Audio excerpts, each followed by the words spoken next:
Welcome back inside the Georgia Dome for the Colts and the Falcons. Let's go down to Jamie Erdahl, who is with Chuck Pagano, the Colts head coach. Jamie. Greg, thanks. Coach, your team once again without Andrew Luck. How does your offense change with a veteran Matt Hasselbeck under center? Well, whether we got Andrew or not, Matt will do a great job. We got to execute. We got to be efficient. We got to have positive plays on 1st and 10. It's a great defense that we're going up, a great team that we're going up against today, and Matt will do a great job for it. Thanks, Coach. Thank you. All right, Jamie, thank you. And it'll be Matt Hasselbeck getting his hands on the football first because the Falcons won the toss and have deferred, so they will be kicking to the Indianapolis Colts as you see Andrew Luck down on the sideline. Well, and Matt Hasselbeck did have the 2 starts earlier this season, and you have to remember Pep Hamilton was the offensive coordinator at that point in time. So now as Rob Chaszynski takes over as offensive coordinator, not only are you dealing with a new play caller, but now a new quarterback. So the terminology has all stayed the same, but it's just getting that same rhythm and flow that you had with Andrew Luck. Meanwhile, on the Atlanta sideline, his first-year head coach, Dan Quinn.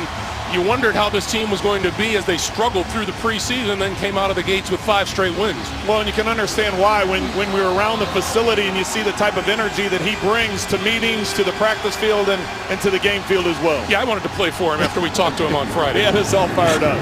Quambre is deep. And he will get a chance to return this one on the run from 2 yards deep in the end zone. Across the 20. Breaking to the outside. And across the 30 before he's brought down at about the 32 or the 33-yard line. That is where Matt Hasselbeck will go to work with Andrew Luck sidelined, the 17-year veteran. He has started twice and won twice this season. This is career game number 204 for him, Trent. Well, it's very impressive when we had a chance to meet with him last night. Just the leadership that he brings to this team, and obviously there's a little comic relief to it as well. So I think the guys are very relaxed with him in the huddle. They know he's very capable, and as you said, he had success earlier this year. He has everything except the puppets and the magic trunks and everything. He's amazing. First down. And they start off with 3 tight ends, and the handoff is to Frank Gore. And Gore is stuffed at the line of scrimmage for no gain. Protecting Matt Hasselbeck's blind side on a young offensive line. 5th-year left tackle and fellow Boston College Eagle Anthony Costanzo. And like Andrew Luck, look for Hasselbeck to look T.Y. Hilton, 43 catches, more than 700 yards on the season.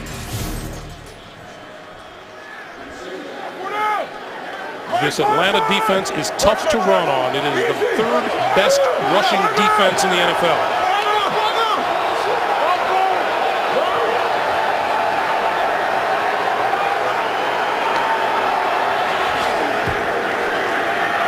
Hasselbeck intercepted at the 45-yard line by Paul Warlow, the middle linebacker. Well, that's what you worry about, is the communication between Matt Hasselbeck and the receivers, just because he doesn't get the same amount of reps that Andrew Luck has had with him. That time just a complete miscommunication with Kobe Fleener.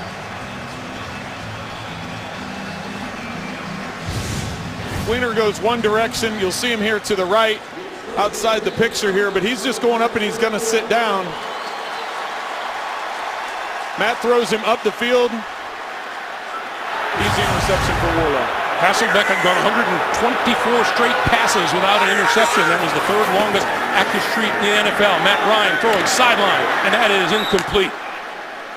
Intended for Roddy White. There is Matt Ryan, the Falcon quarterback.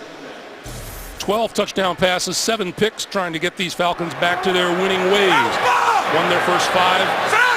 Since dropped 3 out of 4. And out of the no huddle, the pass is complete just inside the 30-yard line to White again. Up front for the Falcons, number 70 at left tackle, Jake Matthews, the latest on a pretty good list of football players named Matthews. And among the backs and receivers, one of the elite wide receivers in all of football is number 11, Julio Jones. 3rd and 5. Quick drop, and that's a nice defensive play made on the ball by cornerback Greg Toller, as once again Roddy White was the target. Well, and there's been a lot of talk around Atlanta why Roddy White hasn't been more involved in the offense, not nearly the numbers he's had traditionally in the past and also the numbers that Julio Jones has. And here you go, Greg, three plays in a row, the ball going in Roddy White's direction. We're going to be talking a lot about veteran players today, not old guys, veteran players. Matt Bryant is one of them, 40-year-old place kicker for the Falcons. You don't see that adjustment very often, a 1-yard adjustment right before the snap. 47 yards out, and he hit the upright. So Matt Bryant is now 14 out of 18 on the season in the field goal department. They don't convert the turnover, and the ball will go back to the Indianapolis Colts. We're scoreless in the first quarter.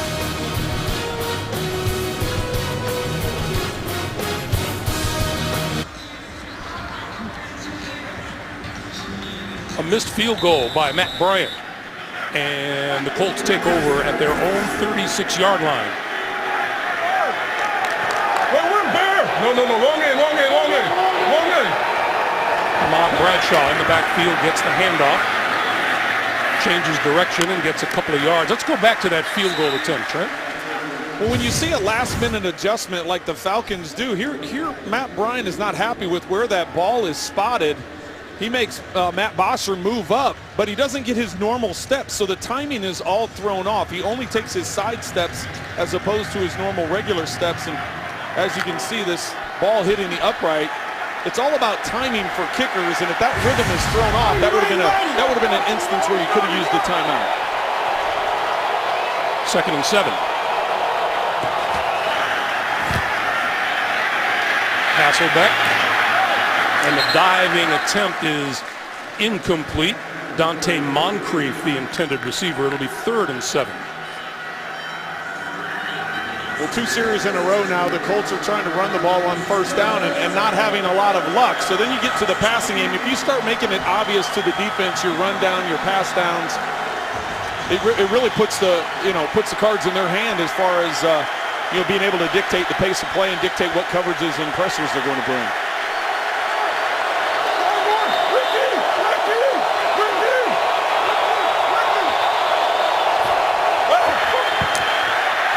Hasselbeck under pressure, got rid of it. It is complete. This is Moncrief, and Moncrief across the 50, or out of bounds. They're going to mark it at the 50-yard line, but it's a first down for Indianapolis.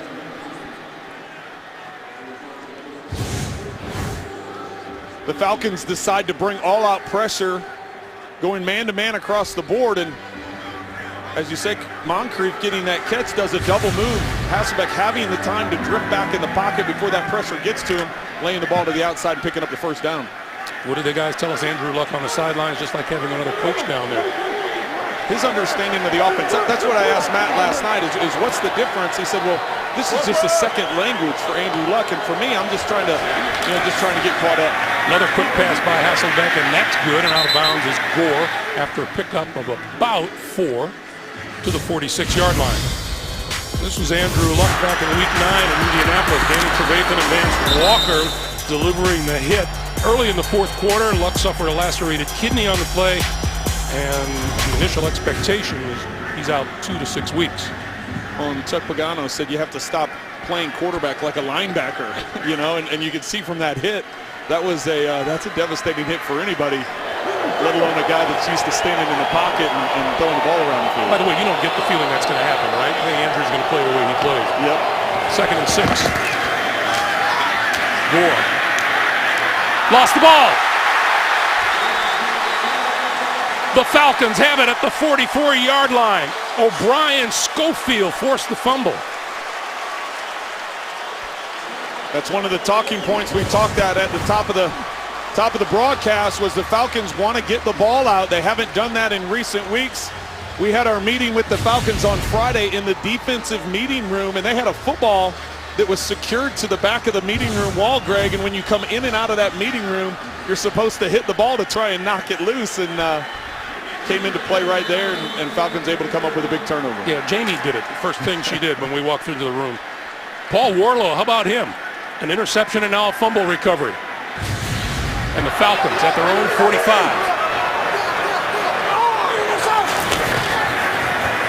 This is Devontae Freeman turning the corner and running room. cuts it back. Cutting back again and dragged down from behind at about the 15-yard line by Clayton Gathers. 39 yards, just like that. This is just a stretch to the right. You're going to see it just run it, and they seal it. They seal the edge, and by getting to the outside, you can see Freeman, he's looking for that cutback lane. He's looking for that lane to cut back to. No need to cut back when you can get around the outside, able to pick up big game. Freeman once again, this time right up the middle. Maybe a half a yard at most. Maybe a yard. Great job by the offensive line, but you see Julio Jones getting in the mix as well. Getting to the outside, able to seal that edge to where Freeman can get outside, get in the open space, and utilize that speed.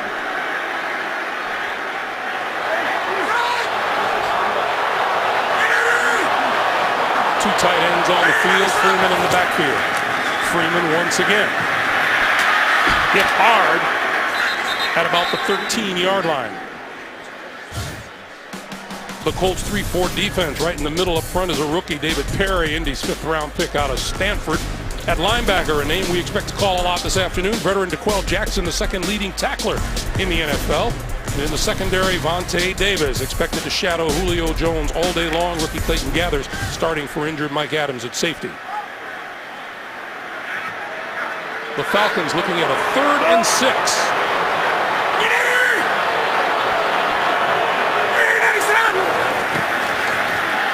Ryan pulls it down, now throwing, tipped over the middle. Let's see if that's an interception or not. Picked off the turf by Dwight Lowery. Well, from the top of the dome, it looks like it's an interception. It appears that the football touched the ground, but Lowery may have had control of it. It's okay if the ball touches the ground if you have control of it before it touches the ground and the ball doesn't move. We'll get a closer look of it right now. Oh, it hit the ground and moved. Because it's a turnover, this automatically gets reviewed, but you can see he has it in his hands, but when it hits the ground, the ball moves. So this will be turned over, or turned back to the Falcons, I believe. They'll take a look. We take another look. The crowd takes a look. We're back after this. The NFL on CBS is sponsored by Southwest. Transparency. Low fares, nothing to hide. The Home Depot. More saving, more doing. And by Verizon. Watch live primetime games with NFL Mobile only on Verizon.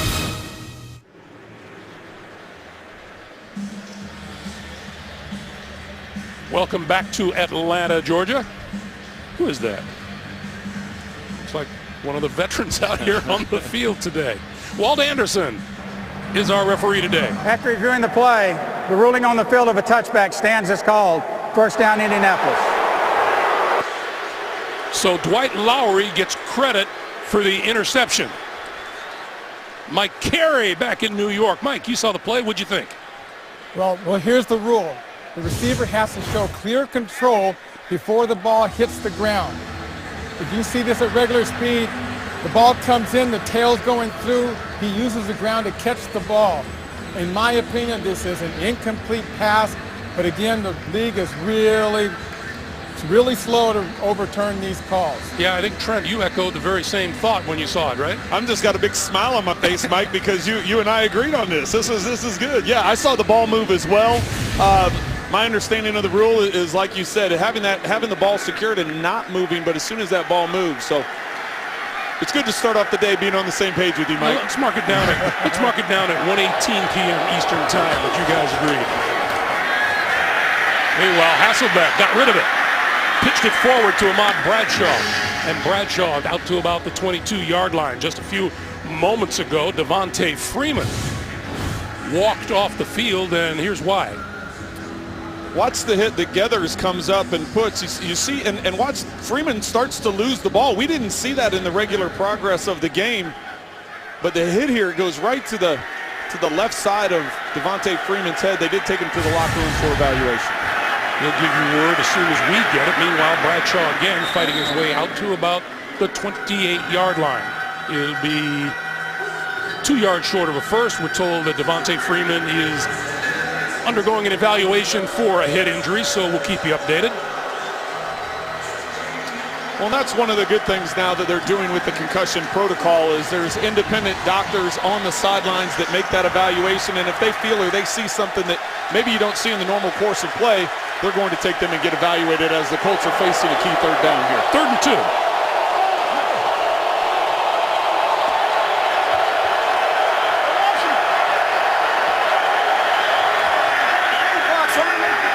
Hasselbeck pulls it down. He's going to run for it, and he gets the first down, diving across the 30 to the 31-yard line. Let's go down to Jamie. Greg, on that last series for the Colts, Frank Gore came off the sideline on the turnover, was really bothered by his right leg, especially in that quad area. A lot of athletic trainers were taking a look. It sounds like he has a quad contusion and is questionable to return. All right, Jamie, thank you. Well, Greg, coming off the bye week, both teams are supposed to be as healthy as they've been all season, and already now the starting running backs for both teams getting dinged up. 3 tight ends on first down. And they give us to Bradshaw. Bradshaw shaking one tackler, shaking a second. Can't shake all of them. He loses a couple of yards. Back to the 29-yard line. Well, and that's what Dan Quinn talked to us about on Friday was just this defense and everybody rallying to the football. They felt that in the past 4 weeks during this stretch of losing games that they didn't have the same amount of guys rallying to the football. That time their 9 defensive players were near the tackle, so they're getting guys to respond to where the Colts are going and putting them in position for those turnovers. It's part of Dan Quinn's game plan to get an interception and get a fumble recovery, but not to give one away in the end zone.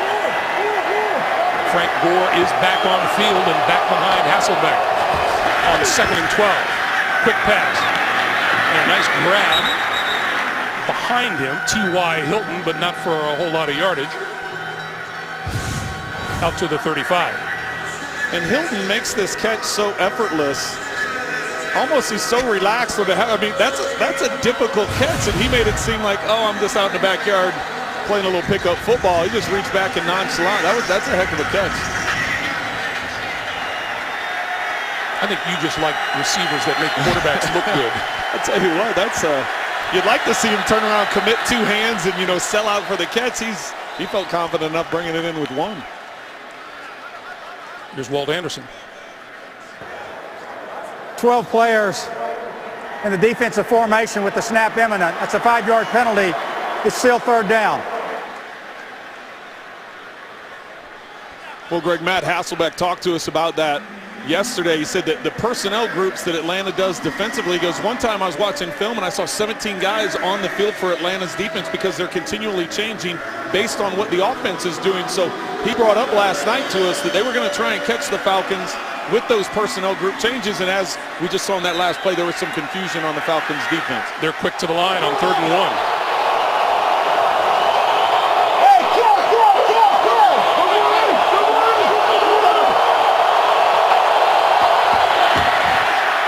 Gore tripped up in the backfield. Lost a yard. Looked like it might have been Jonathan Babineau. Right before that snap, you could hear Hasselbeck at the line of scrimmage yelling, kill, kill, kill. So whatever the initial play was, the defense didn't provide the right look for it. They switched to the backup play. Harrison knocked into the backfield, not giving Gore anywhere to go with the football. So Eric Weems is deep for the upcoming kick from Pat McAfee. Booming it out of there, bouncing it inside the 5 and into the end zone for the touchback. 5.5 minutes to play in a scoreless first quarter. Plenty of action, nothing on the scoreboard. We're coming back to the Georgia Dome in just a moment. The NFL on CBS. Welcome back to Atlanta. Greg Gumbel, Trent Green, Jamie Erdahl, and the rest of our CBS Sports crew from their own 20-yard line. The Falcons starting with Tevin Coleman in the backfield. Devontae Freeman still being examined, and there is a quick hit by Clayton Gathers. A reminder, Thursday, December 3rd, the weekend begins here. Familiar foes clash in the NFC North. Packers and the Lions meet for the 171st time. Thursday Night Football only on CBS and NFL Network. Here's Matt Ryan with time and going deep to the sideline, complete. Leonard Hankerson. Atlanta GM Thomas Dimitroff was telling us on the sidelines at practice what a welcome sight he was coming back onto the field. Well, he provides a big weapon up the field, big in size and big in ability to make plays like this up the field. So when they were without him, losing some of that capability to push the ball up the field. 18-yard pickup, and here's Coleman. And Coleman breaks a tackle and goes across the 40 to the 41-yard line. Our first NFL Today update of the day. Back to New York, JB and Tony Gonzalez. After spiting Carolina 7? Well, the answer's back in a big way. The Redskins right here. Deshaun Jackson gets the ball, hits pay dirt. 56 yards later, Kirk Cousins off to a hot start. 7-7. Back to Greg. All right, guys, thank you. Meanwhile, that pass by Matt Ryan is incomplete, and late flags fly. Clayton Gathers covering Julio Jones.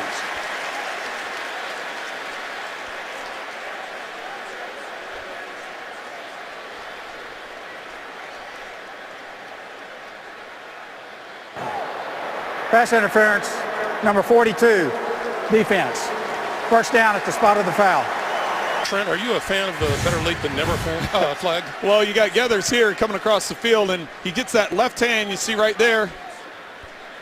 Get that left arm wrapped around his waist, turning him a little bit. Official from the back, deep middle part of the field is the one that saw it where the flag came from. The ball just across midfield, and Ryan to throw again. Short one underneath is complete. This is Justin Hardy. Hardy spinning forward to the Indy 41. As Atlanta's done throughout this whole game, they're hurrying up, getting on the line of scrimmage, trying to keep it to it. It's not a 2-minute type of tempo where you're snapping the ball as fast as you can, but you just want to get into some kind of pace and rhythm to try and keep the defense out of calling some serious pressure passes. This is Teron Ward, and Ward dodges a tackle at the line of scrimmage, but can't get much further than that. He'll still be about 2 yards shy of a first down. We were talking with Matt Ryan about the no huddle. He said he likes it. He enjoys it. It's something he's very comfortable with. Obviously, new offensive coordinator, Kyle Shanahan, they've got to get in the same rhythm. This is something that Matt's had a lot of success with early in his career. And, you know, the communication between Kyle and Matt is outstanding. But they were talking about how they get on the same page from a play calling standpoint and what plays they want to pick when you get into this hurry-up offense. Third and short yardage now for the Falcons. Ryan out of there, running for the first down and diving to the 35-yard line.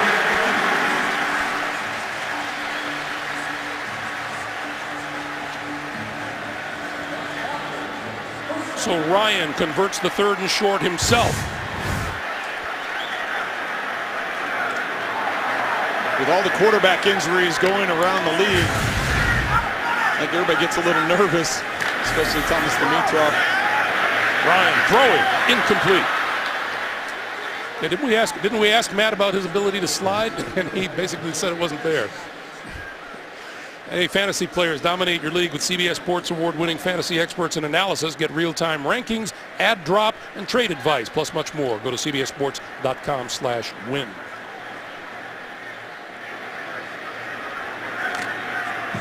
The Atlanta Falcons last week at San Francisco, or the last time they played, had just 17 rushing yards. They've got 53 already today.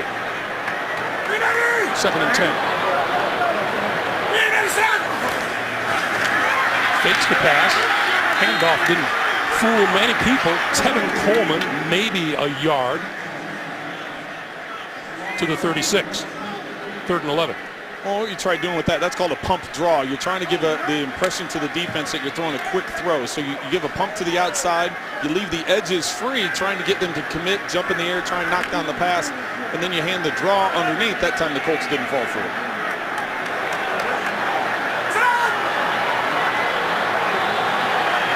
So Ryan needs the 25-yard line for a first down.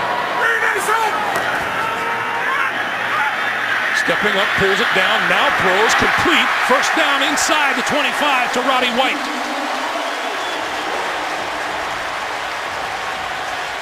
So doesn't it figure we start this day talking all about Julio Jones, and here's Matt Ryan coming out and targeting Roddy White. Roddy White's having a big day. As we said, you'll see him coming from the other side of the field. He's working all the way underneath, clearing out the right side, and Matt Ryan working through the progression. Wants to get to the outside, has the double comeback to his right, working that progression, getting underneath to Roddy White, and Toller making the big tackle. But White able to pick up the first down. On first down, to give it to Tevin Coleman, and Coleman spinning his way inside the 15, be marked down at about the 14 or the 13-yard line. The officials on both sides of the field are looking at each other because they can't determine whether or not his knee went down as we watch a replay. Right there. Right there, and I think they moved that ball back outside the 15-yard line. So you had the forearm, you had the knee, and good part on the officials to get together and talk about it and put it back to that spot. Second and short yardage.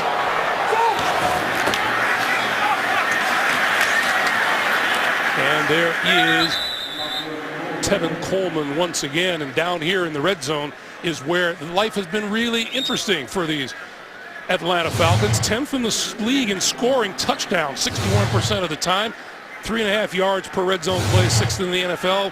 5 red zone turnovers is the most in the league. When you have to remember that without Devontae Freeman accounting for 11 touchdowns, 9 on the ground, 2 through the air.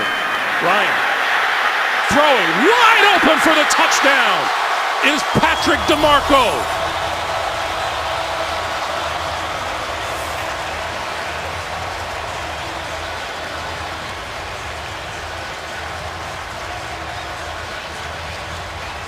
There's only one back in the backfield, and that's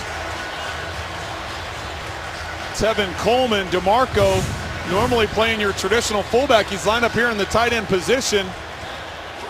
Colts don't account for him. He's just running a corner route, like a basic corner route that a tight end would run in the red zone. I don't know if the fact because he's a fullback that threw the Colts off, not sure who was accounting for him, clearly left wide open. Matt Bryant for the extra point. Matt Ryan had to be as surprised as anyone how wide open DeMarco was. 7-0 Atlanta. The NFL on CBS is sponsored by Call of Duty Black Ops 3. Available now. And by Honda. Hurry in for great deals during Happy Honda Days.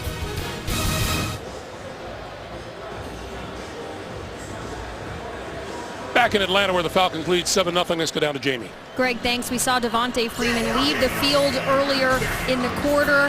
He is out for the game with a concussion. This is a big blow to the Falcons offense, as a lot of the Colts defenders were saying that is their first focus when it comes to this Falcons offense. Exactly right, Jamie. Thank you. It's a shame. Devontae Freeman, the fine second-year running back, gone for the afternoon. We'll see if there's any length of time. Let's go back to the touchdown pass. Patrick DeMarco is going to be lined up at tight end. He's just running a corner route. Nobody covers him as they just do a crisscross here to underneath, trying to clear things out.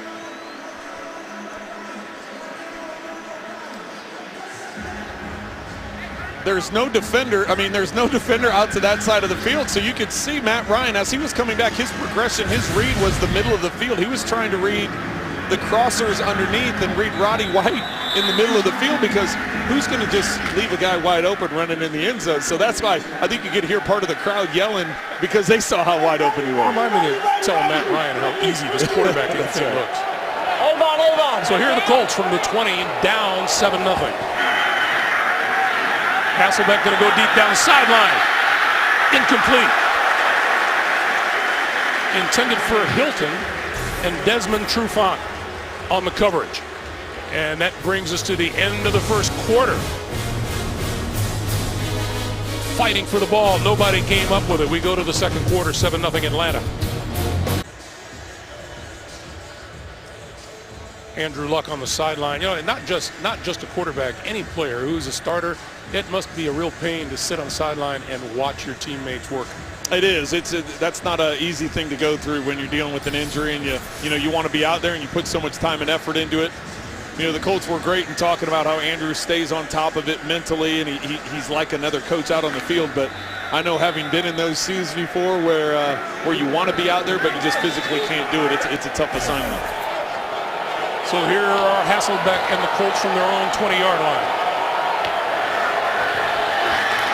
And this is Frank Gore. And Gore with running room off the left side and out to the 30, and looks to be enough for a first down. A reminder for you, tomorrow on CBS, Supergirl flies into action to save her city. New Supergirl tomorrow at 8/7 Central, only CBS. The Colts have been very consistent about trying to run the ball on first down. That's really the first time they've had some success. Now you get into a situation where this is a makeable. I'm sorry, I said first down, second down. So now it gets you into a makeable third down.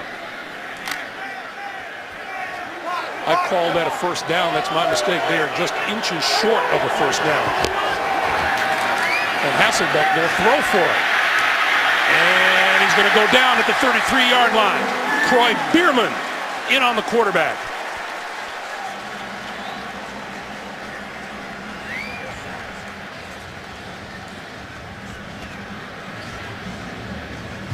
Bierman is almost a spy on this. He's right here in the middle of your screen. He's just going to work back and forth trying to read Matt Hasselbeck. First of all, he doesn't get lined up correctly, so he's supposed to be to the outside. But once he doesn't get off on the snap, then he realizes he just tries to find that window to go in and ultimately comes up with the sack.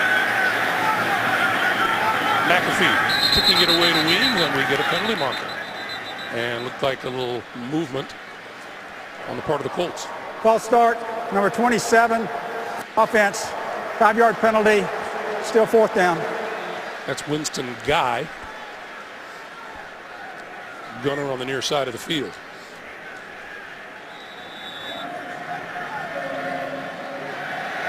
I believe that was the universal "my bad" sign.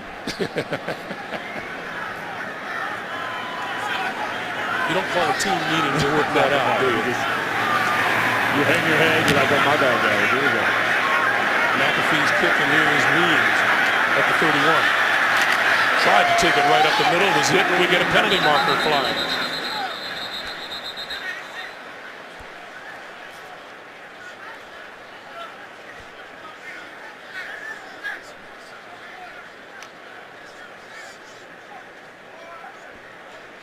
And a little conversation to fill Walt Anderson in on it.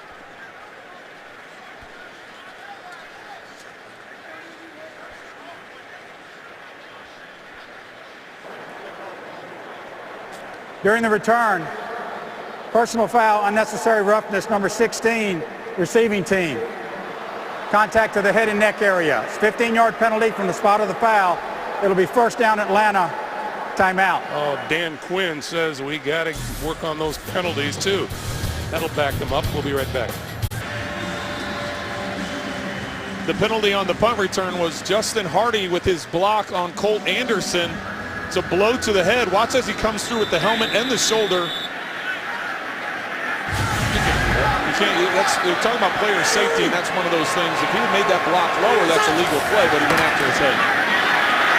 Short pop over the middle, incomplete for Julio Jones, and Matt Ryan kind of lofted that one as opposed to a more direct route to his wide receiver. Meanwhile, as we told you, Devontae Freeman gone from the game now thanks to that hit. And he is out for the rest of this afternoon with a concussion.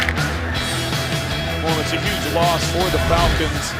As the Colts mentioned to us several times, that was the focus that they wanted to dial in on because he was such a weapon, not only running the football, but catching the ball out of the backfield. Only Adrian Peterson and Chris Johnson with more rushing yards. Ryan going deep for Jones. Got it.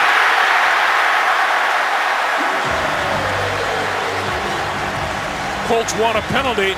No flag. There isn't one coming. It's Vontae Davis. Vontae Davis gets pushed to the ground. He's laying on the ground with both arms up in the air. Let's see. We see extends. Looks like he more gets his feet tangled up than anything. Yes, Julio gets that right arm in there as they're arm fighting back and forth, but him going to the ground seemed like it had more to do with Vontae just getting his feet tangled up. 36-yard pickup. Ryan has the Falcons now at the 46 of the Colts. Here's Tevin Coleman. Coleman for a couple inside the 45. Let's take you to New York once again. James Brown and what's that tight end's name? Oh yeah, Tony Gonzalez. Washington with some pep in its step. Hey, boys, all right, look at this. If you're going to have a chance to beat the Carolina Panthers, you need more plays like this. This is Andre Roberts taking the ensuing kickoff from a Cam Newton touchdown, 99 yards for the touchdown. All knotted at 14, Greg. All right, guys, thank you very much. Meanwhile, that pass over the middle, and that's Julio Jones again, fighting his way to the 15-yard line.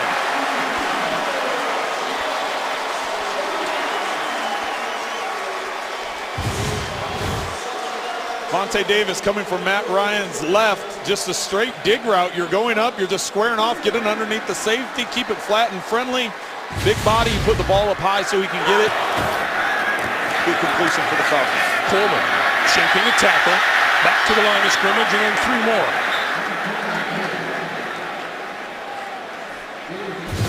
Boy, we now see Julio Jones beginning to warm up in this game. Second in the NFL in receiving yards, a league-leading 216 of those yards against double coverage. And he started the day 192 receiving yards after contact, which also is number 1 in the NFL. So let me ask you, Greg, do you count this this throw down the left sideline? Was that after contact? He and Vontae Davis were arm fighting all the way down the field. So is that catch after contact? Just kidding. Just kidding. 2nd and 7. This is Ward, right side. Cut down just short of the 10-yard line by Jarrell Freeman.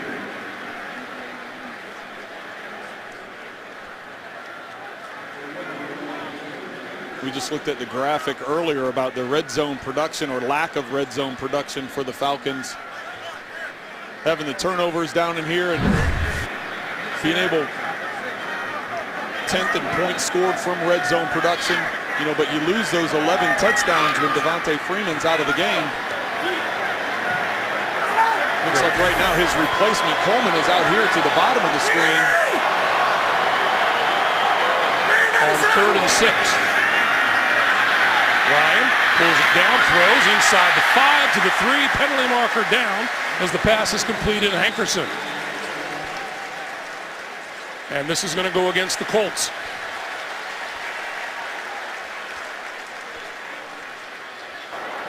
Pass interference, number 20, defense. Foul is declined. Result of the play is a catch for a first down. So Darius Butler guilty of the flag, and it'll be 1st and goal at the 4.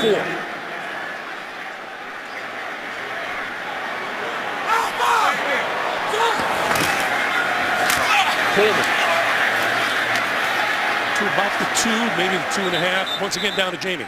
Greg, we haven't seen Robert Mathis for a while. He's on the Colts sideline right now getting his right arm worked on. I would say it's from his elbow down to his hand, squeezing his hand a couple times. Just something to keep an eye on if he stays out for an extended period. Thank you, Jamie. Robert Mathis back in his hometown of Atlanta, 115 career sacks and a 6-time Pro Bowler. You know, he's anxious to get back on the field. What they say, how many tickets he ended up getting for this 60? game? Oh, it's amazing how many family and friends he has here. 2nd and goal.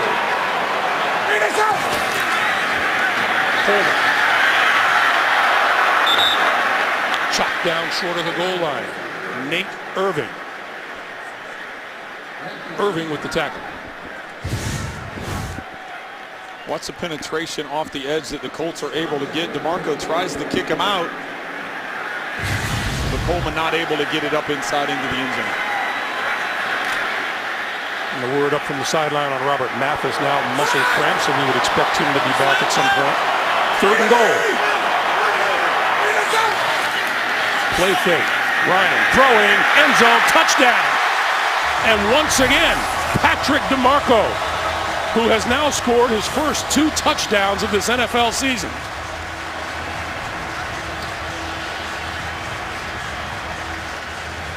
This is just a play-action pass, getting the fullback out into the flat. DeMarco is able to row. Here's the coverage. He has to get through the wash to get DeMarco out in the flat. The problem is with the vertical route by the tight end, you can't get there fast enough, and that's what the Falcons were relying on, is just getting Jackson caught up in that wash on the inside and DeMarco being able to outflank him and Ryan getting him for the touchdown. So now Matt Bryant for the extra point. And another long, successful drive for the Falcons. And the extra point is good.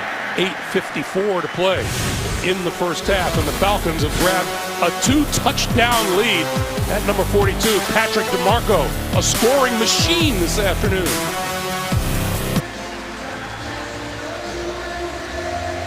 Atlanta came into this game first in the National Football League in drives of 10 or more plays. Their last 2 drives, they've gone 12 plays for a touchdown and 10 plays for a TD.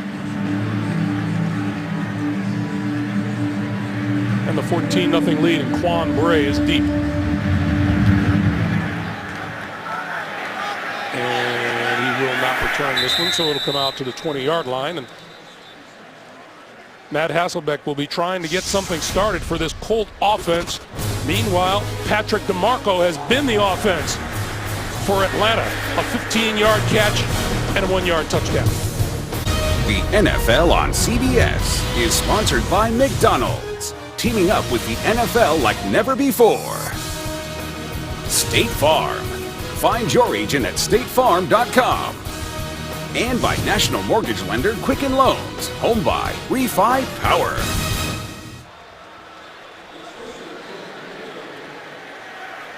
Good look at the Falcons' new stadium, currently scheduled to open 2017. State of the art would be putting it mildly, wouldn't it, Trent? Pretty amazing, some of the details that we were able to see. And Frank Gore for a couple of yards straight ahead.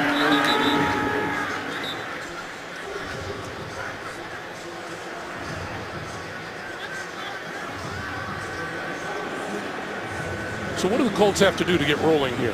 What hasn't been going right for them? Well, they haven't been able to run the ball very well. They just, 22 yards rushing. They need to start spreading the ball around. I'm surprised that they're not trying to change the tempo up. Now that you're down by 14, maybe go some no huddle, maybe do some spread, try and move the ball around, get some isolation matchups for Matt Hasselbeck to take advantage of. 2 turnovers, 2 punts, just 2 first downs, and there's a quick pass to Dante Moncrief. And he is just short of a first down out at the 30-yard line. Well, it's going to be important as we take a look at Rob Chudzinski, the offensive coordinator, who's now the offensive coordinator for the Indianapolis Colts. Remember last time when they had 3rd and short like this, they tried a play-action pass. This time, there's penalty markers flying. Half the offensive line left before the ball was snapped.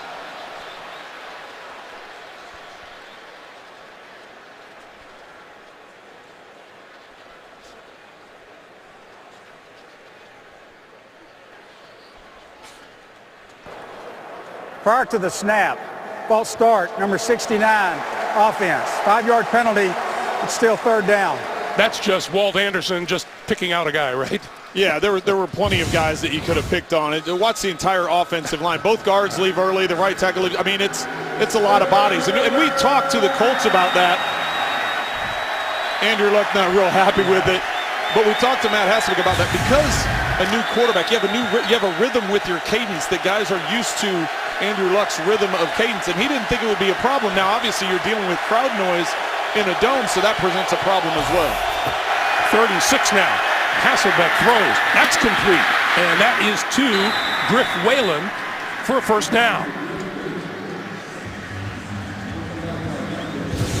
Just a great throw by Hasselbeck. Watch the pressure as this pocket collapses around him. He's not able to step in the throw the way you would like. He has to anticipate where Whalen's going to come out of the route. Good timing on that, able to pick up the first down. The old list of plays on the wristband. That's right. Well, it's even more important for the Colts, as we said, with Chudzinski now calling the plays, using Pep Hamilton's turns. It's in order to get the plays in a timely manner, they utilize the wristband. Hasselbeck fakes the pass, dives forward to about the 38.5, maybe the 39-yard line. Hey, tomorrow on The Late Show with Stephen Colbert, catch Sylvester Stallone. Later this week, Justin Bieber, plus Stephen's Thanksgiving celebration only. CBS. You're a Bieber guy, aren't you, Trent? Oh, I'll just give you a little check down there. That's 2nd and 8.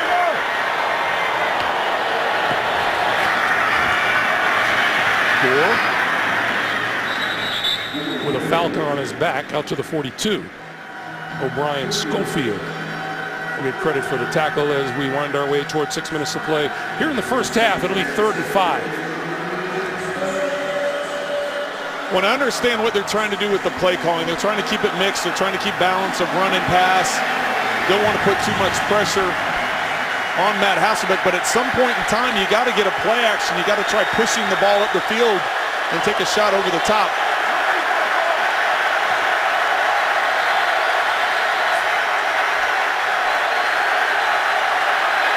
Three-man rush. That pass is complete, and that looks to be enough for a first down to Kobe Fleener.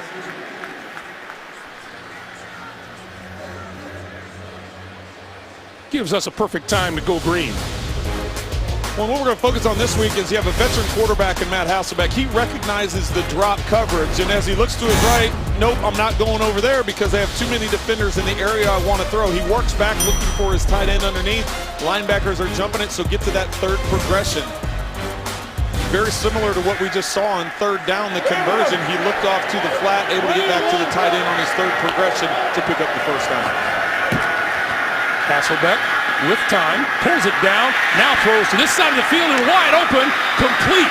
This is T.Y. Hilton, and Hilton is out of bounds inside the Atlanta 40.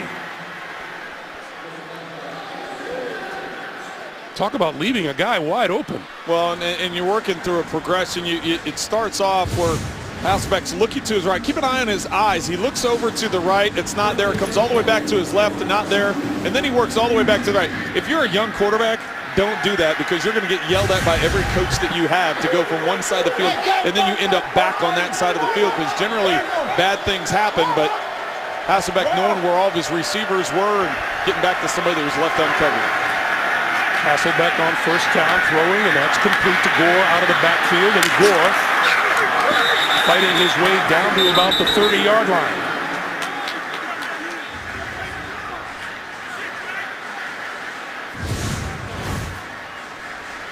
Take a look at the contact going back a play before this last one, and not enough to bring the flag, but when you have a 40-year-old quarterback, you're going to want to get after him and start getting in his head, the mental part of it, make it a physical game for him. On this drive, Matt Hasselbeck has passed Jim Kelly for 22nd place all-time in the NFL, over 35,000 yards passing. This is Bradshaw, left side, out of bounds inside the 20, about the 19-yard line, forced out by O'Brien Schofield. Just getting the run to the outside. You're going to see as he hands him, it's just a sweep to the outside. You get sealed the edge. They're able to get penetration. Babineau getting penetration for the Falcons up the middle. And the quick pass, and that is pulled in inside the 15 by Moncrief. Got another one-handed catch, Trent? Yeah, a couple of one-handed catches today, helping out Hasselbeck with those one-handed grabs. Moncrief snagging it with his left arm here. Yeah, no problem. Not as nonchalant as T.Y. did earlier over on the sideline, but hauling it in for a catch nonetheless. Look, if it's not nonchalant, it's not cool. That's right. It wasn't cool enough. Yeah, 2nd and 4.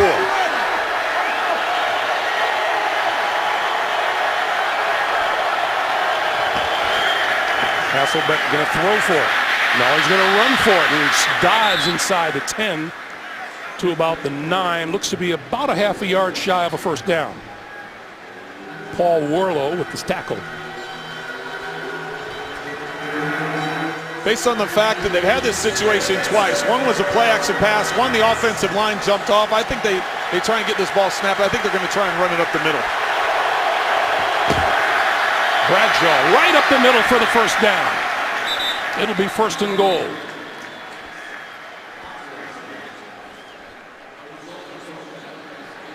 So the offensive coordinator on our side of the field, Trent Green, called that one. That takes us to the 2-minute warning. 2 minutes to play here in the Georgia Dome, and the Colts looking to get on the board for the first time today. We remind you, the guys back in New York getting ready for the Verizon Halftime Report. JB and company have scores and highlights all coming up on the Verizon Halftime Report. First 4 drives for the Colts today. They managed just 2 first downs, 5 on this 12-play drive so far. Little push to Bradshaw to the end zone for the touchdown.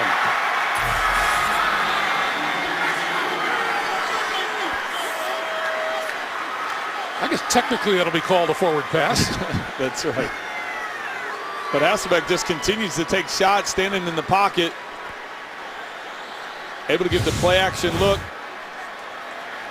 Play action pass, pushing it up the field. That's a set middle screen. As you see the lineman release to get up in front of Bradshaw, but trying to get the defense confused with that play action look, getting the 3 wide receivers, or the 3 receivers to the right, taking off into the corner like it's a stacked look. Great play call. Here's Adam Vinatieri playing in his 300th career game. Career game number 300. The extra point is good, and with 1:55 to play in the first half, Hasselbeck to Ahmad Bradshaw, 7 yards to cut the Falcon lead in half.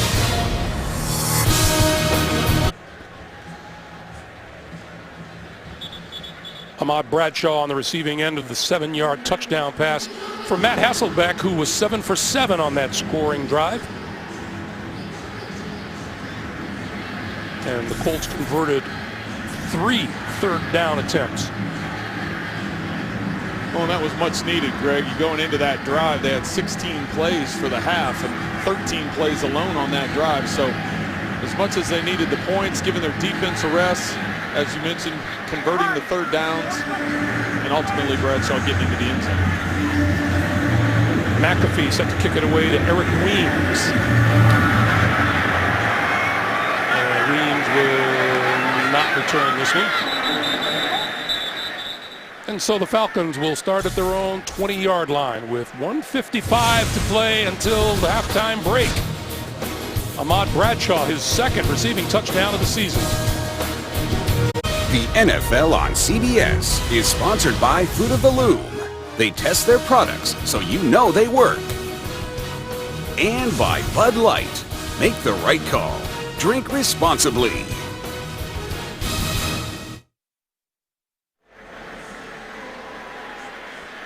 See some of the banners hanging from the rafters here in the Georgia Dome. Each team with all their timeouts remaining. And Matt Ryan over the middle. Julio Jones with the catch, and he's hitting at about the 35-yard line. Clayton Gathers with the hit. And this isn't a big surprise. The Falcons have been doing a hurry-up tempo most of the half. Obviously, with the 2 minutes, you're going to go at a little faster tempo. Julio Jones, 3 catches, good for 80 yards, and he'll tack on a few more. Out to the 44. It's amazing how big and strong he is. That ball, he caught on a slant about 4 yards up the field, and he just dragged Vontae Davis. Ryan got rid of it, incomplete, just before he hit the turf.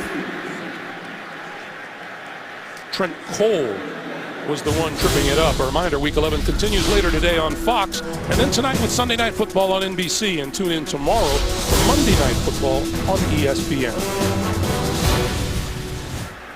Third down here, Greg. They've got all 3 timeouts, so they can use anything they want. I believe they're going to run the football, try and pick up the football, or try and pick up the first down on the ground. 3rd and 1. Ryan will operate out of the shotgun. And all kinds of movement. That's Eric Walden coming in from the right side. Yeah, but you had Hankerson move from the slot, so it depends on which one. Neutral zone infraction number 93, defense, unabated to the quarterback. 5-yard penalty, first down. This is who they're going to call, but watch Hankerson here. He's going to be moving up the field as well. Walden beat him to it.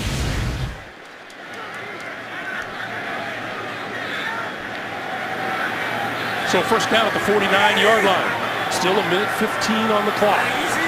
50 somebody. 50 somebody. Red bird. Sit up. Ryan, far side of the field. Intended for Hankerson, covered by Greg Toller. It'll be 2nd and 10 with a minute 11 to play. I know a lot of people talk about the different protection schemes, but when you hear him yell out, when you hear Matt Ryan yell out, 50's the mic, 50's the mic, that is for the linemen and the running backs to understand where they're turning protection to. Who all of a sudden is declared as the mic linebacker dictates who they're going to block to and what bodies are on the move.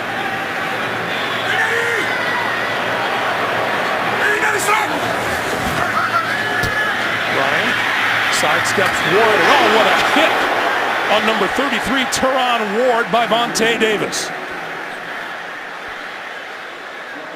All weekend long, I don't think we talked to a guy who was a softer talker than Vontae Davis. All the production meetings, everybody that came through, he hits harder and louder than he came in to talk. 3rd and 10, and on the run. Penalty marker flies behind him as he's hit as he crosses midfield by DeQuell Jackson. Let's see what the flag is all about.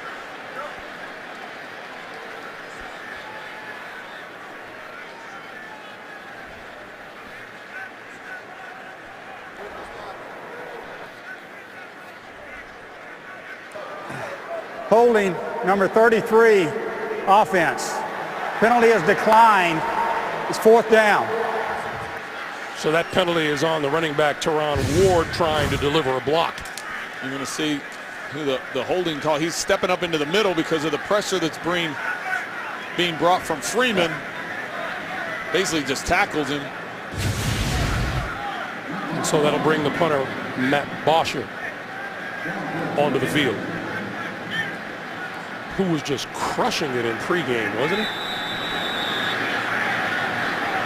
Now you got to hope he has a little lob wedge here to get some backspin. And is that golf term? That's right. Quan Bray is deep.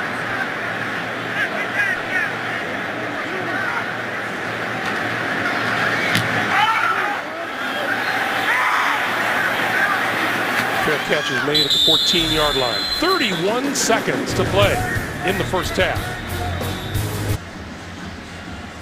So we remind you once again, the Verizon halftime report upcoming with JB and the guys back in New York with scores and highlights, all coming up on the Verizon halftime report.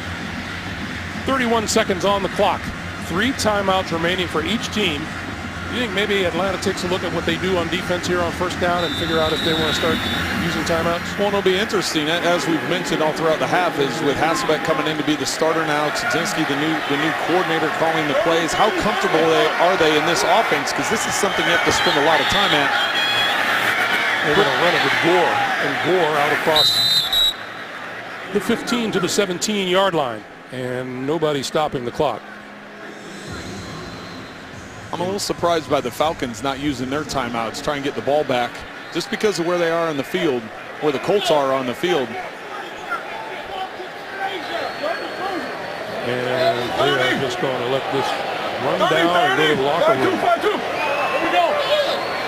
And that'll do it for the first half. 2 touchdown passes from Matt Ryan to Patrick DeMarco. 1 Hasselbeck to Ahmad Bradshaw.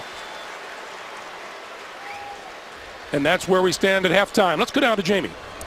Coach, on that touchdown drive, you had the ball for over 7 minutes. What was the success there?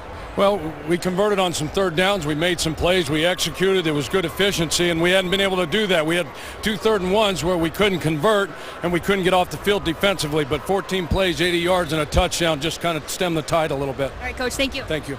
All right, Jamie, thank you. And that is the end of the first half with our score. The Atlanta Falcons 14.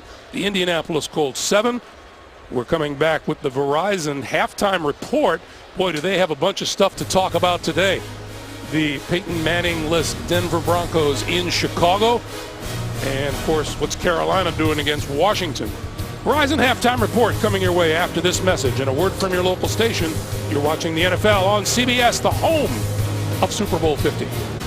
here in Atlanta, Georgia, in the first half.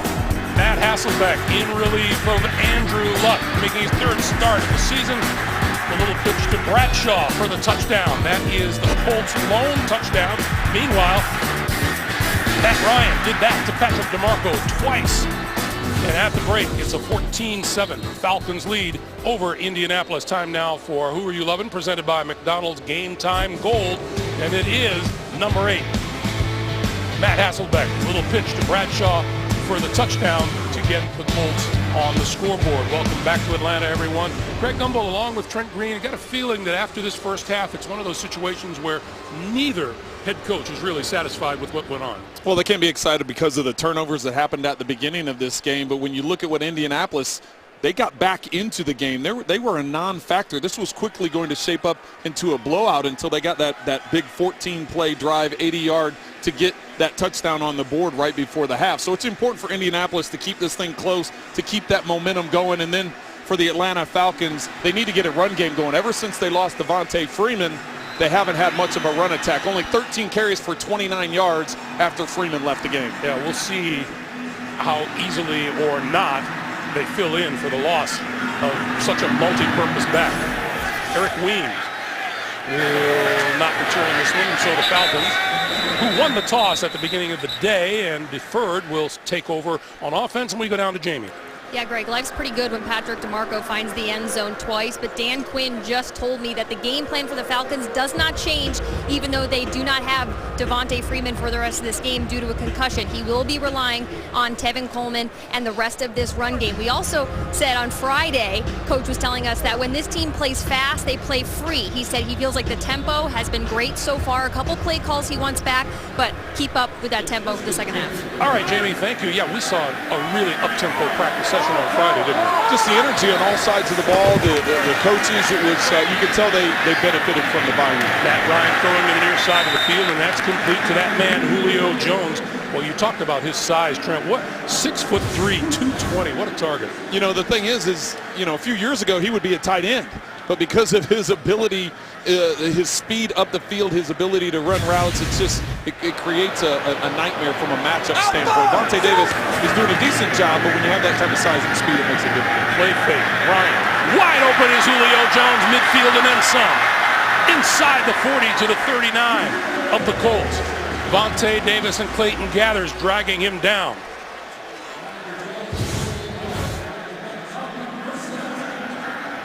Vontae's over the top. Looks like he has help to the inside. Gathers comes into the picture, and nobody underneath to stop him. Here's Coleman, right side. Diving inside the 30-yard line to about the 29. This is what the Falcons did in the first half.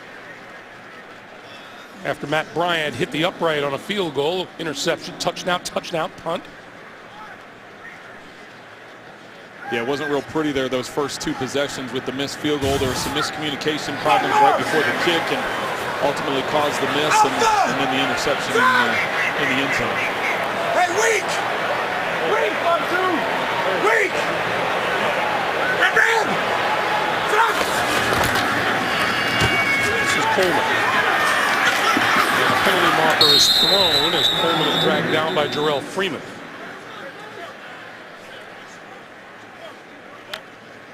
Holding, number 70, offense. 10-yard penalty, still first down. And that is Jake Matthews. Said at the beginning of the day, that's quite the family tree, isn't it? It's pretty remarkable when you think about how many Matthews have come through the league and played at such a high level for a long period of time. You talk about the career and length of Clay and Bruce both, and now their kids are playing. It's pretty impressive. Clay over in Green Bay. Jake's grandfather, Clay Sr., played. His brother, Kevin, played. Just like their own franchise. First and 20. The quick pitch to Jones. A lot of contact on the far side of the field at about the 40. They're going to put it at the 39. The Falcons slowing things down a little bit. First half, they went a lot more no huddle and more up tempo. think Julio's having a decent day? 7 catches for 130 yards.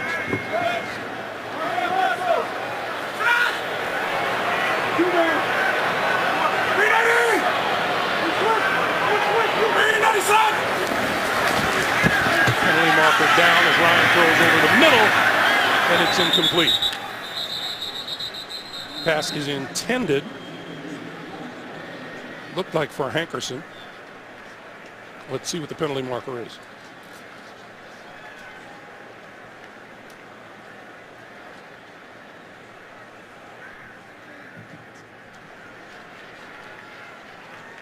Looks like they're going to get Newsome. Offside, number 93, defense. 5-yard penalty. It's still second down. They said 93, which was Eric Walden, but I think you're right. I think it was 91, Jonathan Newsome. Yeah, you see Walden trying to clear it up with the ref. He's like, wait a second. That's not me. Wait a second. Wait a second. You need to clear that up for the coaches right now because I'll end up getting in trouble for something I didn't do. So Ryan and the Falcons with a 2nd and 15. And out to the sideline. That's complete to Hankerson and out of bounds at about the 26.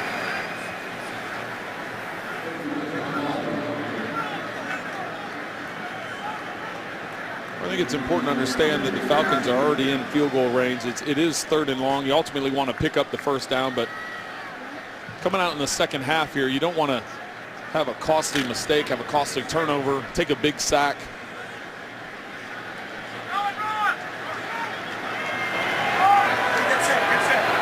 Third and 7.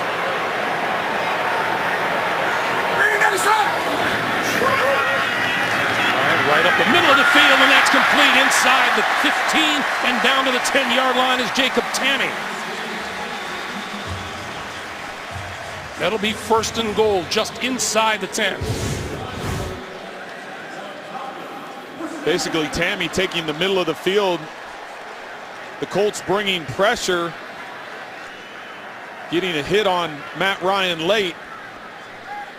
Eric Walden with the late hit on him, but when you go man-to-man and you bring the pressure, that isolates everybody across the board.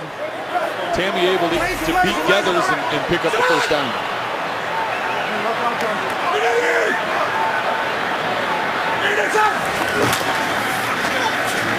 This is Coleman.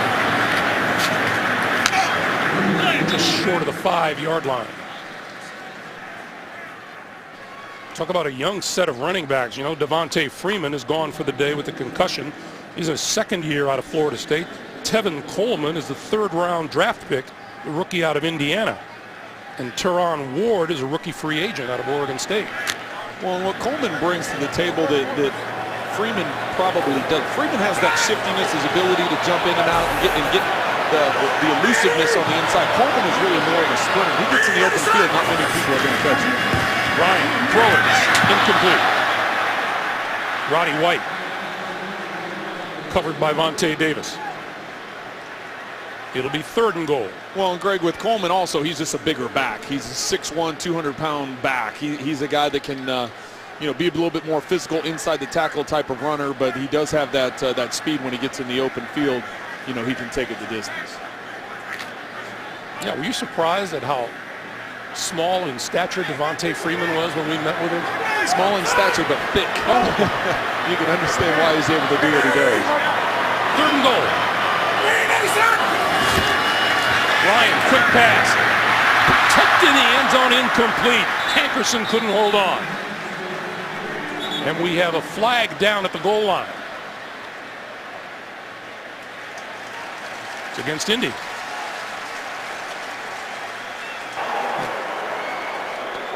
Illegal hands to the face. Number 21, defense. Half the distance to the goal. Automatic first down. So it's going to be away from where this play goes. It's going to be on the backside. Vontae Davis is going to be on Roddy White. Watch with the hands to the face. That's what's ultimately called.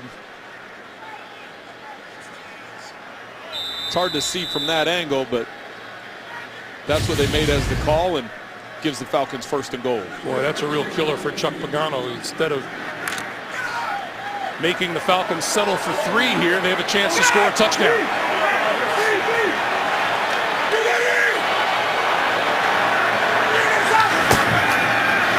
Coleman. Whoa, hit hard.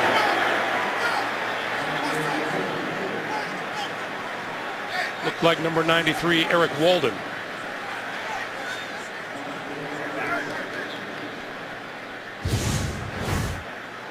He's just coming off the edge here. He's gonna work right down, and as Coleman's actually gonna get flipped on this. He goes to make the cutback, and Walden, he literally makes a flip on the way to the ground. So Walden collapsing hard.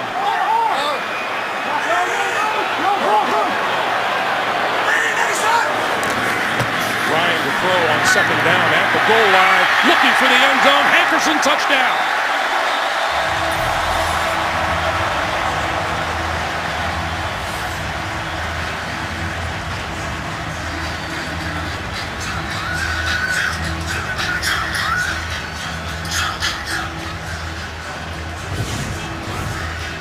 Hankerson, this play will come right into our laps here as Matt Ryan throws it this way. As Hankerson makes a catch, he establishes control of the ball. He clearly turns. You see the ball come loose as it comes to the ground, but a lot of confusion over the last few weeks about what's a catch, what's not a catch, what's a touchdown, can you finish the catch to the ground. All the things Hankerson did on that play, established control, got into the end zone. Ultimately is a touchdown. And Matt Bryant's extra point is good. So with 9:38 to play in the 3rd quarter, once again, it's a 2-touchdown lead for the Atlanta Falcons. This is the NFL on CBS. Number 85 is Leonard Hankerson, his 3rd touchdown of the season, coming to cap a 10-play, 80-yard drive. And Matt Ryan was 6 out of 7 on the drive. Matt Ryan having himself a good day throwing the football. 18 out of 26. That's his 3rd touchdown pass of the afternoon. Cornbread deep. And he'll grab this one on the run out of the end zone. Right up the middle. And out to about the 30-yard line. About 9.5 minutes to play. Matt Ryan. 3 TD passes on the day. 15 on the season. 21-7 Atlanta.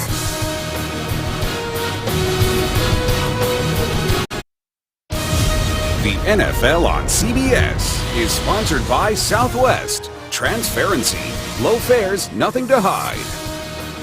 Applebee's. Taste the change. And by Geico. 15 minutes could save you 15% or more on car insurance. Look at Piedmont Park. That pass is complete to Dwayne Allen. Piedmont Park is where our Jamie Erdahl went for a little stroll yesterday. Jamie just wanted to, you know, she's from Minnesota, so she wanted to see trees that didn't have snow on them in November. You see the Colts got something going there, that final drive before the end of the half, the final full drive before the end of the half. This is Gore.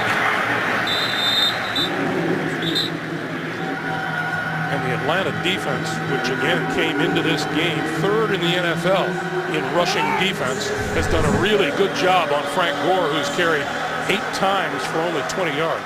Well, Chuck Pagano told us going in at halftime, the problem at the beginning of the game is not converting these 3rd and shorts. When they got the touchdown, they were able to convert, so this is big for the Colts. Hasselbeck under pressure, got rid of it, and shuffled it to a lineman, Joe Wrights. And he slid short of the first down. He slid a half a yard short of the first down.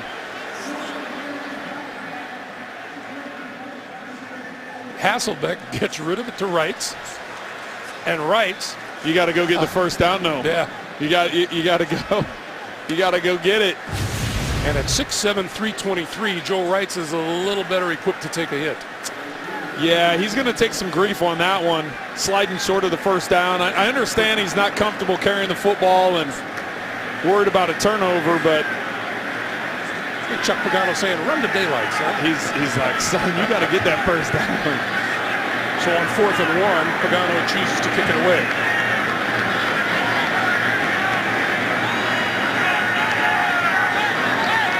Wright is probably like, I haven't carried the football since like 4th grade. I've been lineman my whole life. Fair catch called for and made by Weems, and didn't help his cause for the future either.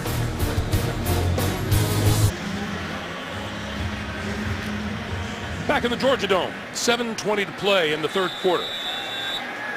And the Falcons, who have scored touchdowns in 3 of their last 4 drives, started their own 9. This is Coleman. Coleman finds a little running room off the left side and out to about the 15-yard line. Just a reminder for you, with NFL Mobile, watch local and primetime NFL games live on your smartphone. Learn more at NFL.com/mobile. Now the Falcons going to a little bit more of a hurry-up tempo like they used in the first half.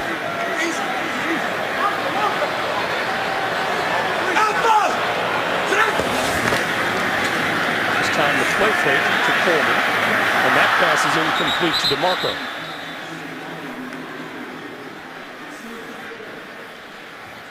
So it'll be 3rd and about 4. And once again, let's see, are they going to huddle up? Yeah, they are. Well, Greg Minuski's defense needs to come up with a big 3rd down stop. You look at the first half, they were bouncing Vontae Davis and following around wherever Julio Jones went. Now in the second half, they kept Vontae on one side of the field. They haven't matched him up much. Looks to be the case once again.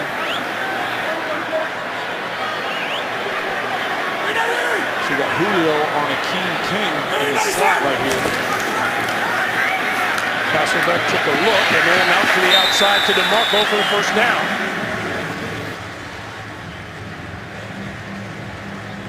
Patrick DeMarco came into this game with 5 catches for 49 yards. You see Ryan look to his right. He wanted to hit Julio Jones in that right slot. Saw it was covered, saw the rotation, and got to the backside. Patrick DeMarco's having a world-class day. He is. 3 catches for 21 yards and 2 touchdowns. First down at the 21. Ryan with all kinds of time and over the middle. Is that a catch? It is incomplete. DeQuell Jackson all over Tevin Coleman. And DeQuell may have been a little early with the contact. You can hear the crowd, the rumblings in the crowd with that offhand around Coleman's back shoulder. Right in the middle of your picture here. That looked pretty good. Looked pretty good with the right hand knocking the ball away. It's just climbing his back with that left arm. So I think that's what everybody was complaining well, about. As a quarterback, you're going to be that picky. That's right. 2nd and 10.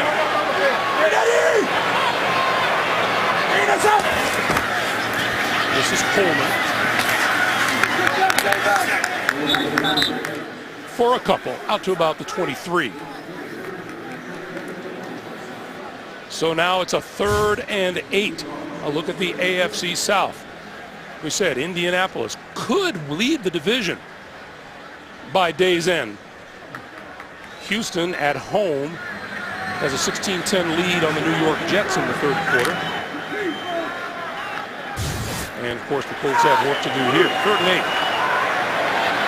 The thing that jumped out to me on that stat, Greg, was the fact they're 3-0 in the division. So that gives them an advantage. But they do have to face everybody coming up. Ryan had to throw it away, and here's a late flag.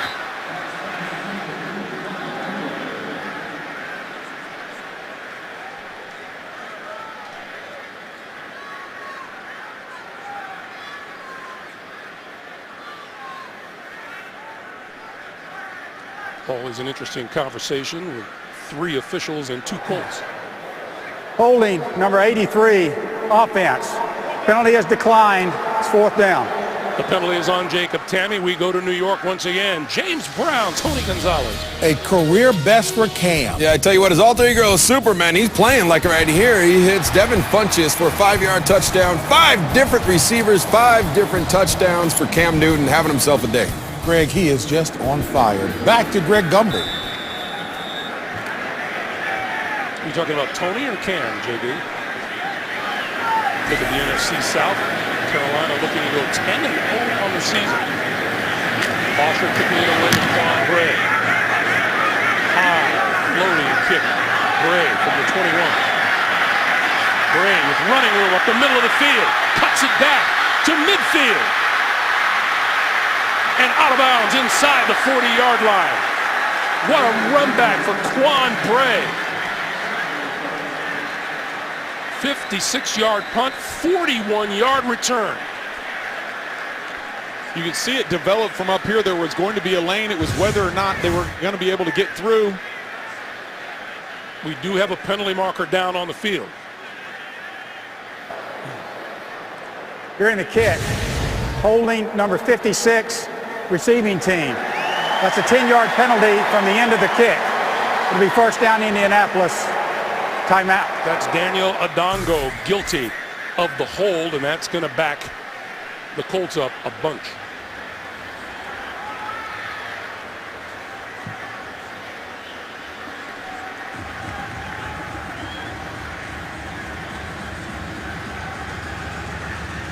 So that's a killer for momentum. Well, and just to look at it real quick, just offhand, it's about a 40-yard penalty when you look at where that return ended up, and now they're marking the ball all the way back at the 10-yard line. See, Matt Bryant was in the middle of that, the end of that play. Yeah, Bosher came up with the tackle over on the sideline. It always cracks me up when the punters make a big tackle like that, and then they jump up and want to talk trash. It's you got to stay in your lane. I mean, I know the kickers and punters are getting bigger and they spend a lot of time in the weight room and that, but got to be careful. That's for sure. Right? Yes, you got to be careful on that. So they're all the way back to the 10-yard line now. Play fake to Gore. Hasselbeck over the middle. That's complete to Kobe Fleener, and Fleener across the 35 to about the 36 or 37-yard line. There's a flag back in the backfield. Personal foul, roughing the passer, late hit, number 96, defense. 15-yard penalty, first down. It's Paul Soliai guilty of the late hit.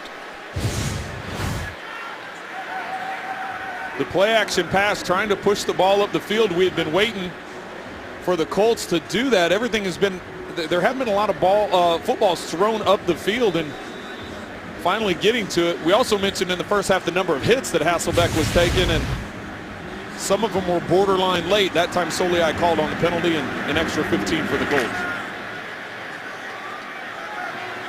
So here are the Colts back in Falcon territory. Not a lot of time left on the play clock.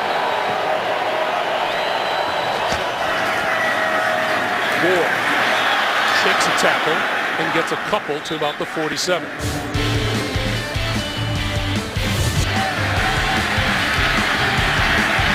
Well, you know, it begs the question, is this a young man's game?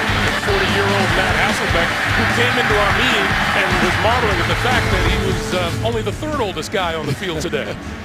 Well, I can tell you, every now and then I start thinking like, oh, I could get out there and throw it around a little bit, and then I see the hits like that, and I'm nice and comfortable up here with you, Greg, that's for sure.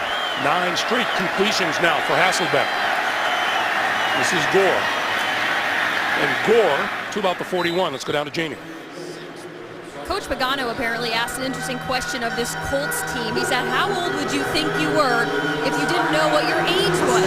And when I pressed the quarterback on his age, he wouldn't give me anything less than 40, but he says, I know I'm a lot less mature than some of my teammates. And we certainly found that in that meeting yesterday. His jokes are off the radar. Off the charts. I agree, Jamie. He did everything but a song and dance. Yeah, if you ask his teammates, they'd probably guess Matt's in his teens. Big third down for the Colts. On 3rd and 2, Hasselbeck going to throw for it this side of the field, and that's complete to Dante Moncrief for a first down out of bounds at the 33-yard line.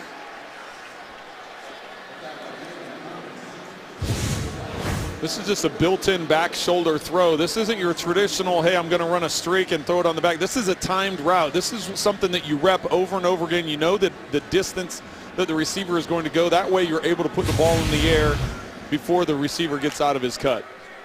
Hasselbeck now with 10 straight completions.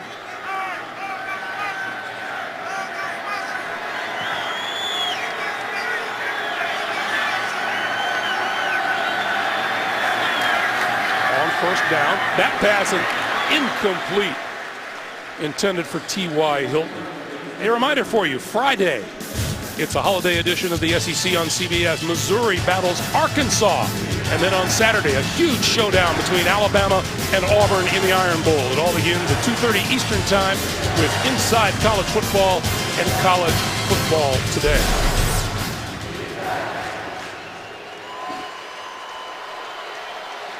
Second and 10. Looked like on the first down pass, Hasselbeck missed an easy one.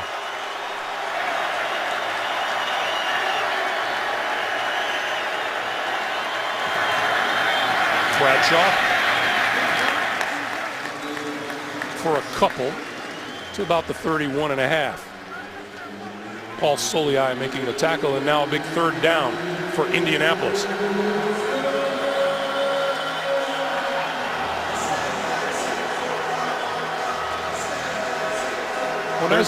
As you get to third and long here, you've got to try and find your matchups. And now the Falcons have to decide, do we bring pressure, try and get the sack and knock them out of field goal range, which is what they're showing with all the bodies at the line of scrimmage and only one deep safety, or do you drop coverage and prevent them from getting the first down? Here they come. Hasselbeck over the middle, incomplete, and the penalty marker is down. Pass intended for Dwayne Allen, the tight end. I think they're going to get it away from where the play is. I think they're going to get on Jalen Collins. Prior to the pass, holding number 32, defense. 5-yard penalty, first down. Jalen Collins is the rookie cornerback out of LSU.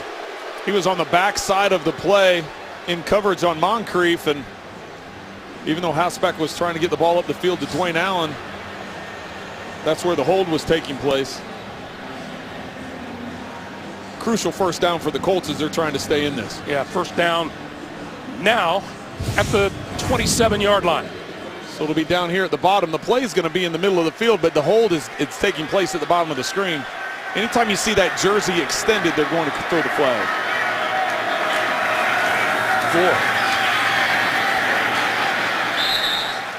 4. Trying to fight his way to the 25-yard line, Paul Warlow.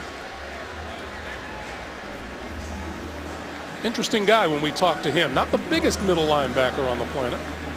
No, but he's been all over the field today. Interception, fumble recovery. He's a sideline to sideline guy, and it's nice to get a chance to talk to him in the meetings. He brought a lot of energy. Now, you know, he talked about Quinn's energy. That guy came in with he's fired up. You can understand why he leads the team in tackles and just a spark plug for that defense. 2nd and 8.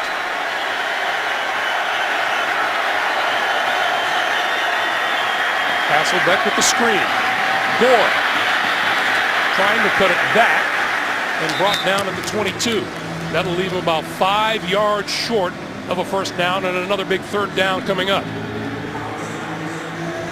Well, because of the down and distance, based on what the Colts have shown, it's not going to be a play action. They're going to spread things out, and they're going to hope that the Falcons decide to bring pressure like they did on the last down. And when they decide to bring pressure, then it's a matter of, okay, which matchup do I like the best? Now, will the Falcons mix it up and change things up and drop back into a zone? To me, it looks like it just because of the number of bodies away from the line of scrimmage. Here they come again. This one going for it all to the end zone, incomplete. Intended for Fleener, and a flag.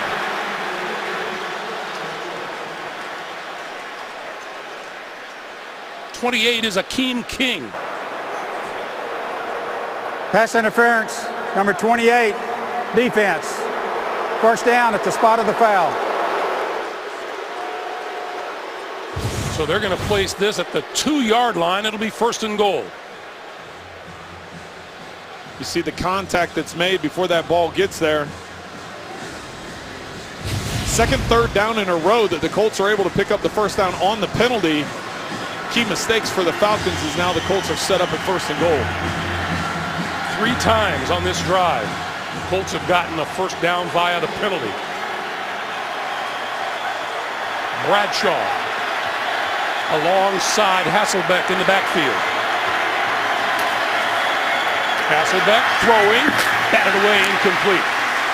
Intended for Moncrief and batted down by Desmond Trufant. It'll be 2nd and goal. Well, and Hasselbeck's gonna kick himself on this one because he has Bradshaw in the flat. Watch, he's trying to get the play fake and get it behind to Moncrief, but Moore gets drawn in by Hasselbeck's eyes up the middle of the field and leaves Bradshaw out in the flat. As a quarterback, you don't have a lot of time to hesitate, so if you see that flash, you got to go ahead and make the throw, but had he had a little patience there, he'd have been able to get Bradshaw in the flat. Hasselbeck to throw again, and this one is good for the touchdown to Ahmad Bradshaw. That's Bradshaw coming back to the huddle and saying, listen, I won the last time, so if you have any chance of getting back to me again, this time isolated on a linebacker as opposed to on a safety, here he is in the backfield. He's just gonna win to the flat. Matt takes his eyes up the field, looks inside, puts it in a good location. You throw that one on the back hip, it's either a pick or knocked away. Puts it in the perfect spot for Bradshaw to get the touchdown.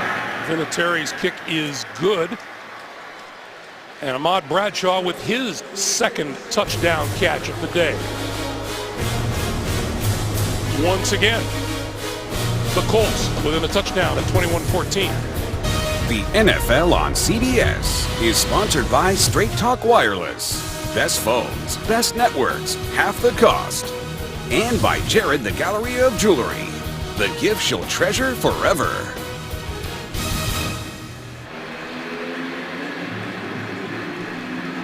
Welcome back, everyone. A reminder tonight, how prepared are we for a terror strike? Find out how big American cities are planning to protect themselves tonight on 60 Minutes only. CBS. Eric Weave in the end zone. And will not run this one out. And so the Falcons will start from their own 20-yard line with just 10 seconds to play in the third. So he had to look in a mirror at some point today and say, now I'm ready for the game. On first down, Tevin Coleman running, lost the football. Pile up at the 21-yard line, who's got it? The Colts say they do, and so do the officials. And that's how the third quarter comes to an end.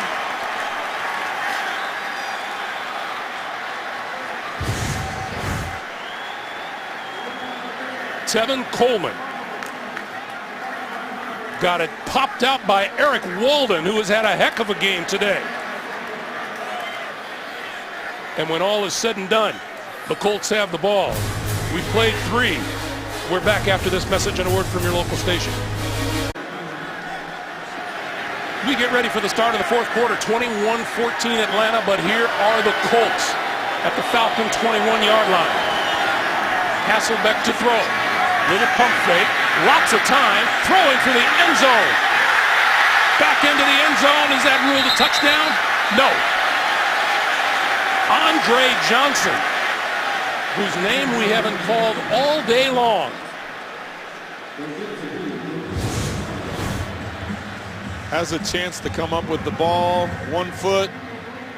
Good call on the field.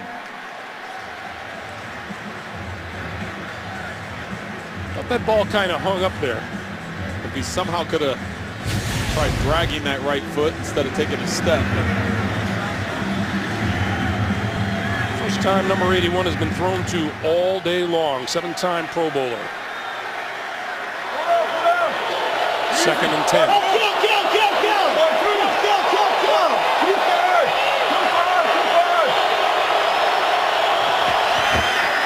They'll go on the ground with Ahmad Bradshaw. Bradshaw pulling straight ahead to about the 15.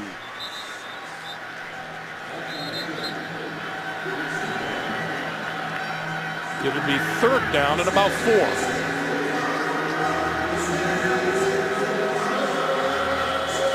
When you see all the personnel changes that the Falcons make, that's all trying to match up whatever it is the Colts are trying to do offensively. So look for the Colts to try and spread things out here, try and find some matchups.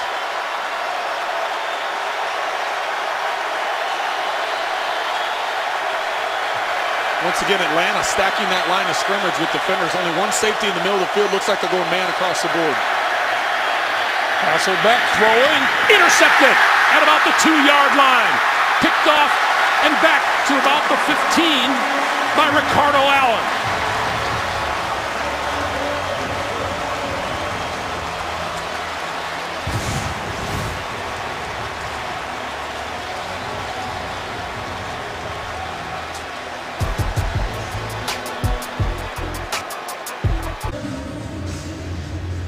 From a turnover standpoint, it's been an ugly game. 5 combined turnovers today, although neither team has been able to capitalize with points off turnovers.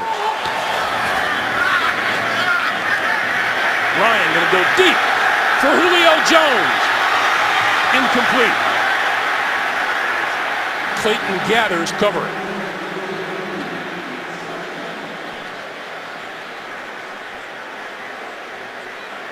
Go back to the interception previously, and what you have Moncrief on a seam here. You got Whalen on the drag route. It's going to be Ricardo Allen that comes up with the interception, but watch Hasselbeck. He comes back, he looks to his left, and he tries to hold the safety with his eyes. When he comes back to throw Moncrief up the seam, he's counting on his eyes going left to be able to freeze Allen, and he doesn't verify it with his eyes when he comes back and throws, and that's what causes the interception. That pass to the far side, diving catch is made by Roddy White. Did I not see that play earlier on Going Green? Yeah, working through the progressions. That was the thing. He had Whalen underneath. He tried, tried fooling Allen with his eyes going to the left and being able to sneak that in past him. And he's going to kick himself when he sees those pictures on the sideline and know that he could have hit Griff Whalen underneath and maybe not have scored, but had the ability to run out the backside and pick up the first down. 3rd and 6, and a chance for the Colts to make a stand here. Ryan. Sideline. Overthrew his intended receiver, Leonard Hankerson. Punting unit onto the field to New York, JB and Tony. Hey, Greg, Mr. Osweiler trying to give himself a birthday present. Yeah, looks like Trent Green right here with that laser right there to Cody Latimer for 10 yards. They take the lead 17-9. 11:42 left in regulation. Back to Greg Gumbel. All right, guys, thank you very much. Vontae Davis on one knee after that last play. Well, and hopefully for the Colts, it's just a cramp.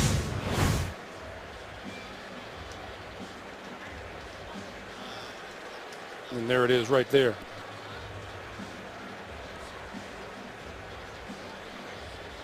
Hopefully it's just a cramp and nothing too serious. So he'll take the slow walk across the field. Davis coming into this game with a couple of picks on the season. Coaches talk all the time about situational offense and defense and quick change after a turnover. Give credit to the Colts defense with that quick change after the interception, the defense being able to come out on the field and stop him with the 3 and out. Quan Bray, who had a huge return nullified by penalty, standing inside his own 30-yard line.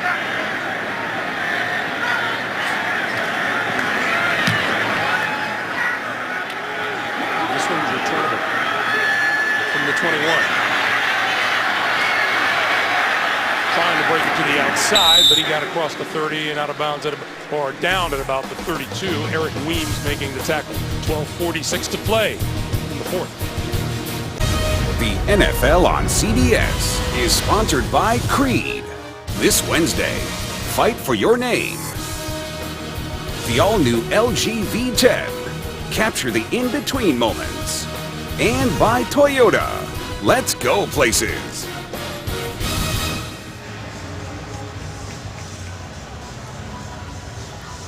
Look at downtown Atlanta, Georgia on a Sunday. And speaking of looking, that's all Andrew Luck was able to do, suffering a lacerated kidney. Going to be sidelined. Best guess is at least another month, maybe more. Now Hasselbeck with the quick pass. And this is Andre Johnson. And Johnson out of bounds at about the 45-yard line. And on Tuesday, the Falcons rookies participated in a food distribution to local military families at Gwinnett Place Mall as part of the NFL's Salute to Service.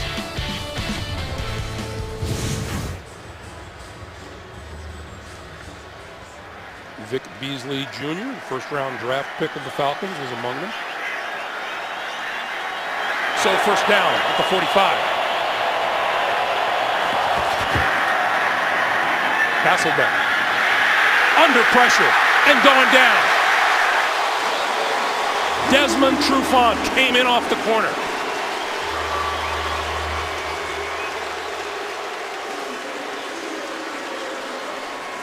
Colts are trying to set up a trick play here. They're going to give a hard play fake and a rollout. Trying to set up a big throwback, but Trufant coming off the edge. Now to pick him up on the pressure. He reads it all the way.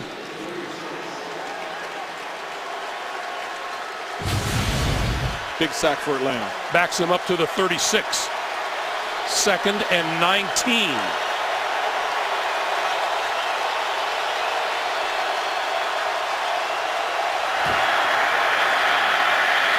Hasselbeck with time, throwing, and that's complete to Fleener. And Fleener fighting his way close to midfield. He'll be marked down at the 48-yard line. Talking about that salute to service in honor of Veterans Day. For every point scored during the NFL's 32 salute to service games, the league will donate $1,000 to its nonprofit partners, the Pat Tillman Foundation, USO, and Wounded Warrior Project. To join the salute and learn more, visit NFL.com/salute.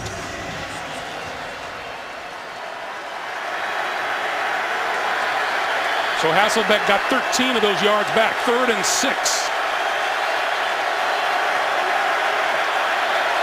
Falcons look like they're going man-to-man, going to bring pressure up the middle. Got rid of it just as he threw it, and it's incomplete. Griff Whalen, the intended receiver, covered by Robert Alford. Matt Hasselbeck's going to need an ice tub after today's game. The number of hits he's taken. Hasn't been sacked a lot, but it's just the number of hits. Times he's going to the ground. Here he doesn't have time to let the receiver develop the play as the pressure collapses around. Matt is 40. He was going to need the ice tub anyway, wasn't he? Good point. Good point.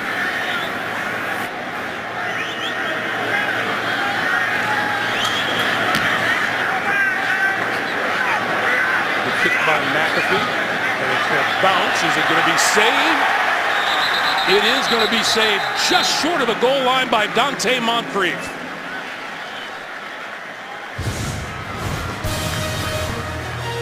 Special teams play extraordinaire by number 10.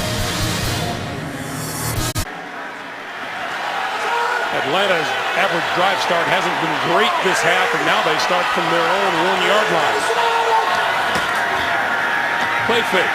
Ryan intercepted. Picked off at the 5. Touchdown to Qual Jackson.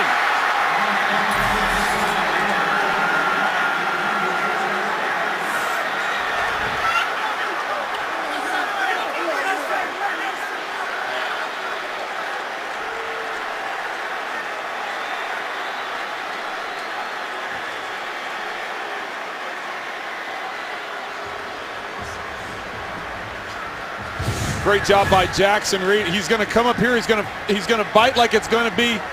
He's going to come up on the run fake, but then he drops into coverage. Matt Ryan is trying to get it to Tammy in the second level.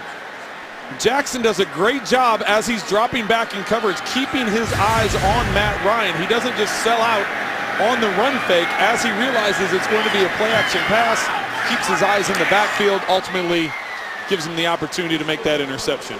Vinatieri's kick is good. 21-21, Matt Ryan. A little bit of a nightmare to Quell Jackson, the interception and the touchdown. We're tied. The NFL on CBS is sponsored by the new 6th Gen Intel Core processor. It's Intel's best processor ever. And by Subway, the legendary sweet onion chicken teriyaki. Subway, eat fresh. A reminder, coming up on the Subway postgame show, JB and the guys for all the latest NFL scores and highlights coming up on the Subway postgame show. A lot of quarterbacks throwing a lot of touchdown passes today. Eric Weems will not get to run this one out. The touchback will bring the ball to the 20-yard line.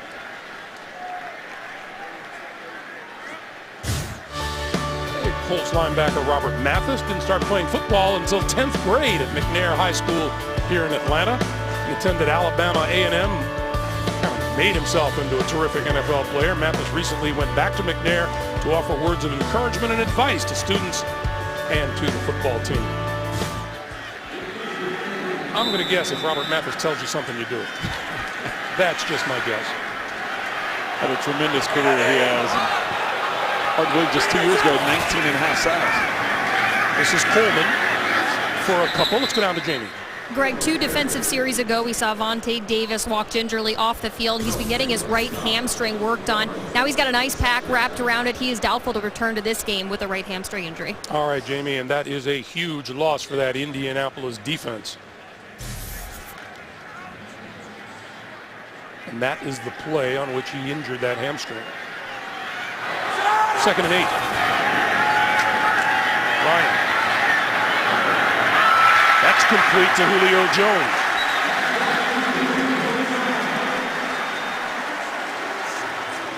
We've talked several times today about Julio Jones and his size and his strength of running route. This time just a dig route against Toller. Comes across. Toller's in position to knock that ball out because of the strength of Jones's hands. He's just able to bring that catch in. Julio Jones, 8 catches for 147 yards today. First down at the 38. This is the rookie Coleman. For 2 to the 40. And Jarrell Freeman in on the stop.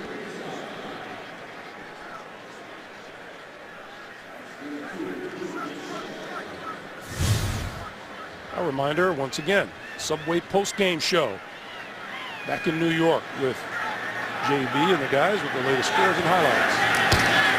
Ryan, under pressure, throws over the middle, tipped and incomplete. Matt Ryan under pressure. Made that pass a little hot. Coming in there to Coleman on the check down. Falcons lucky that's not intercepted. Anytime ball in the middle of the field pops up, DeQuell Jackson's coming off the left edge and off the hands of Tevin Coleman. And now it is 3rd and 8. And you know, I don't think you can say enough about how well this Indianapolis defense has played when it counts today. Yeah, they've responded in this second half. Ryan, this side of the field, incomplete. Jones, intended receiver, covered all the way by Josh Thomas.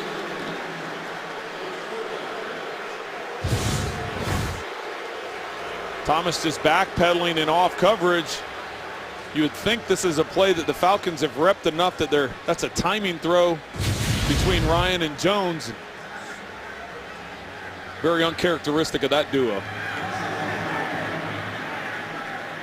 Quan Bray deep. With a kick from Matt Bosch.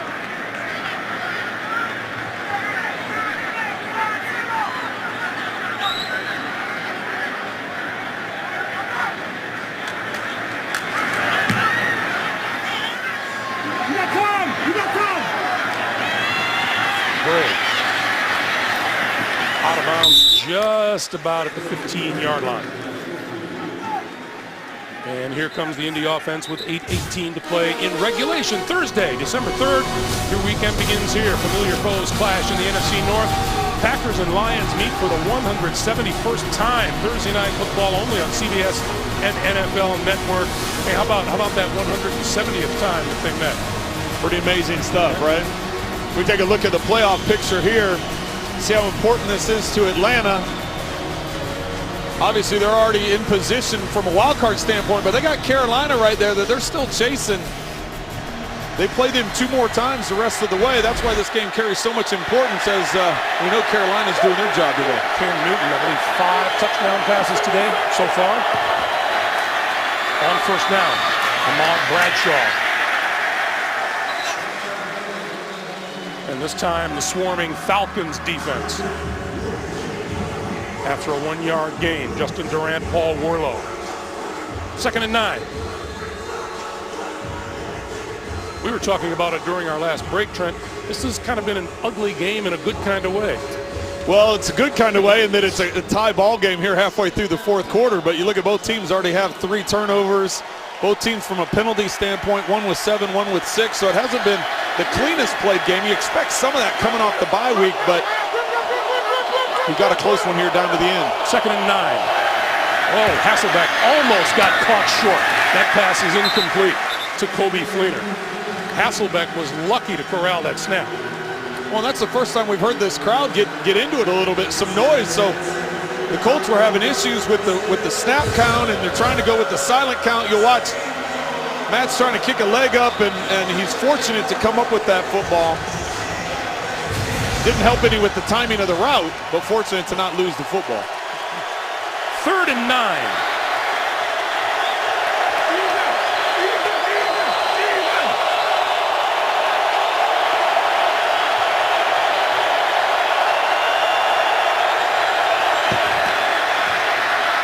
This time he has time and throws, and that is complete. And out to the 25-yard line is Griff Whalen. And that'll be about a yard short of a first down. Well, Greg, that's one of the first times that we've seen the Falcons on 3rd down not bring the pressure and go man-to-man. This time they only rushed 4 and dropped 7 into coverage. Allow the catch to happen underneath and then rally and make the tackle, forcing the punt. So that's Eric Weems back at about his 25-yard line. And McAfee will try to launch one here.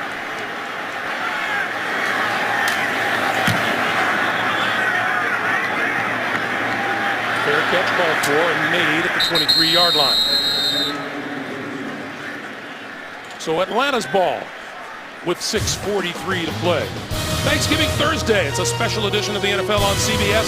Cam Newton and those undefeated Carolina Panthers against Tony Romo and the Dallas Cowboys. It all begins on the NFL Today with JB and the guys live at 4 Eastern here on CBS Thanksgiving Day. Tony Romo returning to the field today down in Miami, where the Cowboys are leading the Dolphins 24-14 in the fourth quarter. So as much as I try to tell you that the quarterback doesn't make a difference, Trent, apparently sometimes it does. Well, the two guys you just showed, Cam's got 5 touchdowns today, and Dallas can't win without Romo. That pass incomplete. Intended for the tight end, Jacob Tamme, defended well by Jarrell Freeman. I think these linebackers for the Colts have done a really good job today. Freeman and Duquel Jackson, Eric Walden has had a heck of a game. Well, and those 2 inside linebackers, that's the key, having a chance to talk to Jackson. He said that he and Freeman, they benefit from the guys up front. They benefit from the guys taking up space and taking up gaps and maintaining that integrity of the lane and allowing those 2 guys to roam the field and make the plays that they do.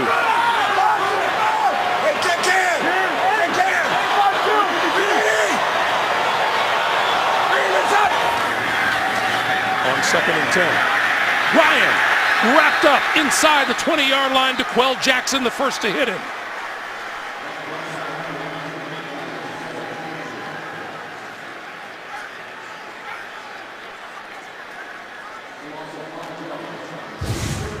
Watch Jackson. He's going to come on a delayed blitz. He lets everybody get commitment in terms of where they're going to block. He just takes a little hesitation step. He sees that Tamme, the tight end, is blocking. That's probably who he's got in coverage. And once he sees Tamme commit to pass protection, then he goes ahead and blitz. A lot of teams call that a green dog, which is it's a technique that a linebacker uses on a running back or a tight end, but it timed out perfectly that time. 3rd and long yardage. And Ryan got rid of it. This side. Teron Ward. Ward tripped up close to the 30-yard line by Darius Butler. Not enough for a first down. So both defenses responding. 2 series in a row now. If we look at Matt Ryan's numbers the last 17 games. 250 plus yards.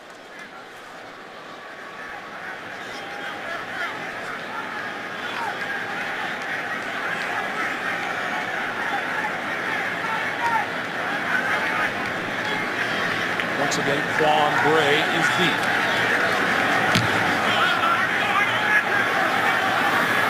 Bray his own 21. Going to go the other way and lost yardage. Back inside the 20-yard line to about the 19.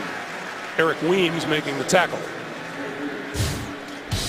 Well, in the first half, it was the Patrick DeMarco show. He caught 2 touchdown passes from Matt Hasselbeck.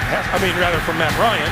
Hasselbeck throwing to Ahmad Bradshaw, and then DeQuell Jackson not too long ago with the interception and the tying touchdown. That's where we are at 21 apiece with 4:54 to play in regulation.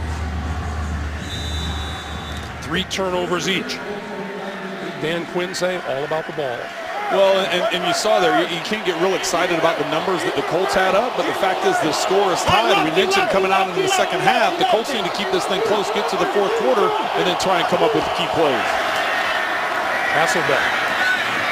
And this is Gore out of the backfield, trying to fight his way back to the original line of scrimmage. A reminder, the Subway post-game show coming your way with the gang back in New York with scores and plenty of highlights today, all coming up on the Subway post-game show. And we just had a look at quarterback coach Clyde Christensen standing next to Andrew Luck. The way the system works for the Colts now is Rob Jasinski's up in the box calling the play down to Coach Christensen, and then he calls it in to Matt Hasselbeck. And Andrew Luck is there to give whatever coaching input he can. So they've got enough minds in on this thing. On 2nd and 10, Hasselbeck with a little short pop to Gore. Gore with some running room. Gore, 40, 45, midfield. Justin Durant finally dragged him down. That is a 31-yard pickup. So they're just going to sneak him out over here, and they're just going to run the screen. Watch Hasselbeck uses his eyes. He looks out to his left, able to flip down. He gets the defense to drop into cover. When you do that as a quarterback, you're trying to sell that you're pushing the pass up the field. He sells it very well. The linemen are able to get in front of Gore, and then once Gore hits that lane, we've talked so much about quarterback, especially Matt Hasselbeck, because of his age. You got a running back like Frank Gore. He's been at this a long time, and he's still very explosive. On first down, Hasselbeck straight drop. Trying to escape the trouble, and he finds Bradshaw. Bradshaw fighting his way for about an 8-yard pickup.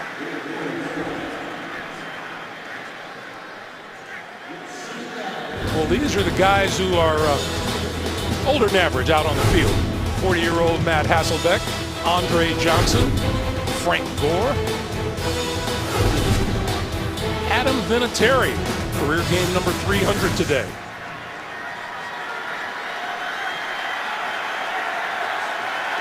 Second and 1.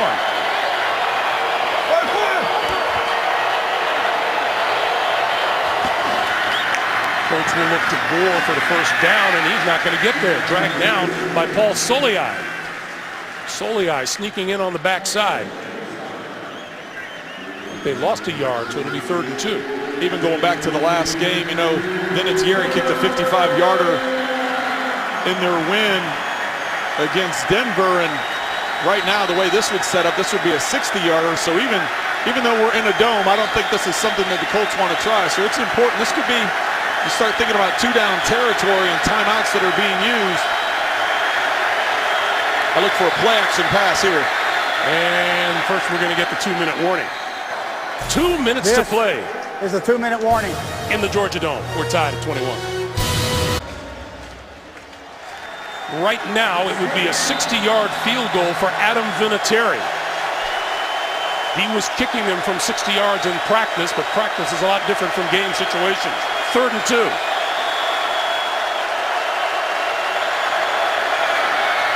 Hasselbeck, quick slant, first down. Dante Moncrief inside the 35 to the 31. Dan Quinn runs down and gets the timeout. The Colts are now in field goal range, so trying to save as much time as possible. 1:51 on the clock.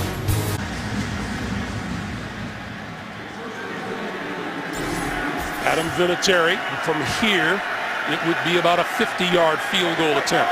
But first down. This is Gore. Straight ahead and ducking just inside the 30, where Soliai combines with Tyson Jackson to make the stop. And another timeout called by Atlanta. Stops the clock with 1:48 to play.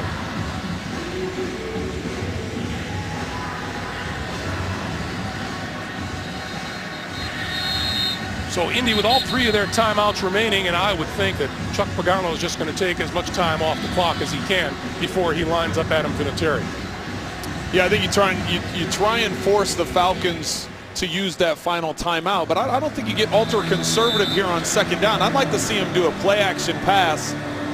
If it's not there up the field, go ahead and just hit your check down or hit your underneath. Make it a safe pass. Then that gives you some options on third down. Anthony Costanzo, the left tackle, is on the sideline right now, apparently re-injured a knee. Joe Wrights is on the left side. This is Gore, and Gore for maybe a yard to the 27, and Atlanta uses its 3rd and final timeout with 1:43 to play. Well, and the Colts were lucky on the handoff here. It almost looks like there's a miscommunication there between Hasselbeck and Gore. Gets the ball in there late as Gore is limping off the field. But watch the initial step here of Matt Hasselbeck. It doesn't quite have that connection. Gore is going more to the outside. Saw Gore limp off the field and still limping on the sideline. He's been fighting a quad injury. So Atlanta out of timeouts now. Well, since you went ahead and ran it on second down, I think you go ahead and run it here on third down as well. I think that you use up as much time as possible. Find out which hash Vinatieri likes to kick from the most, and run to that side. Bradshaw will stop and go, but he's not going very far, maybe as far as the 26-yard line. 2 weeks ago against Denver, Vinatieri, a season-long 55-yarder with just over 6 minutes to play in the game. It gave the Colts a 27-24 lead that they held on to and handed the Broncos their first loss of the year. He will come on to try to give the Colts the lead. Started this season 0 for 2 kicking, and he has been 11 for 11 since then. Well, at 42 years old, he's got a laundry list of accolades that shows he's not going to feel too much pressure here. This would be from about 42, I would think. And now Indy has called a timeout.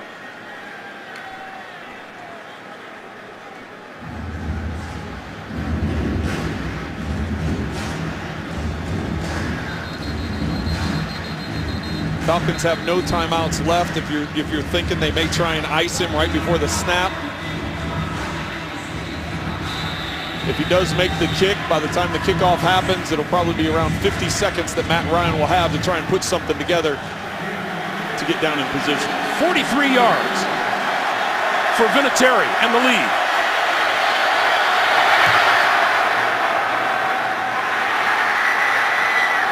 Perfect.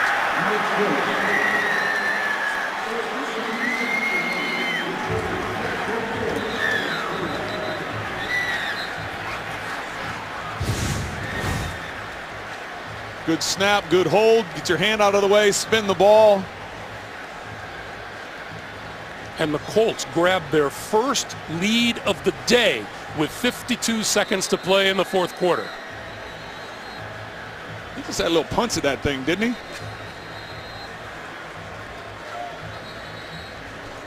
You know, we were talking to Chuck Pagano last night. We said, you know, all you have to do is win out to have a fourth consecutive 11-5 season.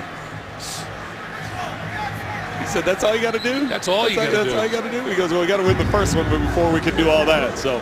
And by the way, these Indianapolis Colts, they only have one game remaining on their schedule with a team that has a winning record right now, and that's Pittsburgh in Week 13. Well, I think after meeting with both these coaches, we know that they're both emotional and their teams play with a lot of emotion. So take a look. Just saw Matt Ryan there real quick. They're going to have to get themselves into position for Matt Bryant to attempt to tie this thing up. I know they want to get down and get in position and try and win it in regulation, but they've ultimately got to try and get in position to send this thing to overtime. Eric Weems will run this one out of the end zone. Back to the 15 and tripped up at about the 18 by Winston Guy. They wasted a lot of time returning that kick out of the end zone, but here's a bunch of fourth quarter comebacks for the Falcons. Oh, they trailed in the 4th and 4. Their 6 wins against the Eagles. They trailed, and the Giants trailed by 10 going into the 4th. At the Cowboys, trailed by 3 entering the 4th, and Week 5 against Washington, down 4 going into the 4th quarter. They won all of those games.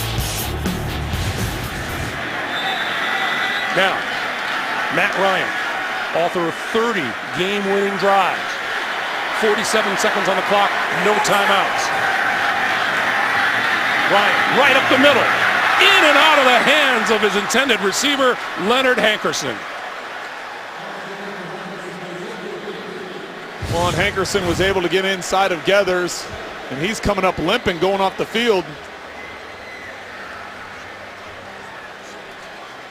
Ryan under pressure, got tapped on the helmet. Actually, it was Darius Butler that Hankerson beat to the middle of the field, but wasn't able to hang on to the ball. 2nd and 10.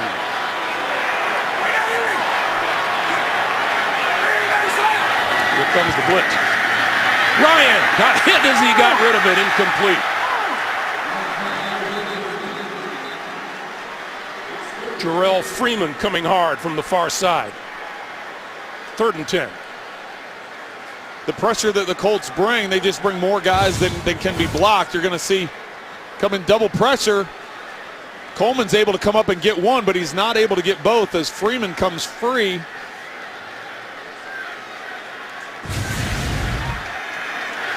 These Falcons have not just lost their last 2, they've lost their last 2 here at home.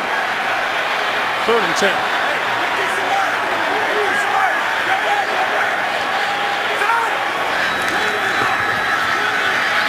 Ryan, and over the middle, that's complete to Julio Jones. And Jones has a first down across the 30 to the 32. Clock continues to move, 25 seconds to play.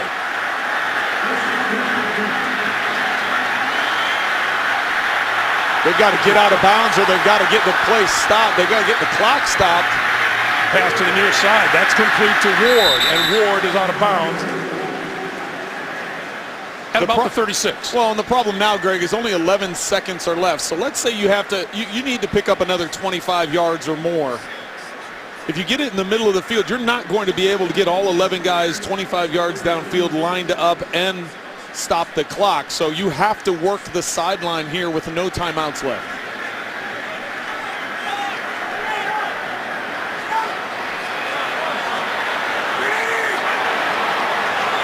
Second and 4. This is the second charge so timeout. The Colts will use a Indianapolis, timeout. 30 seconds. Kobe Fleener is way down here all by himself in the secondary.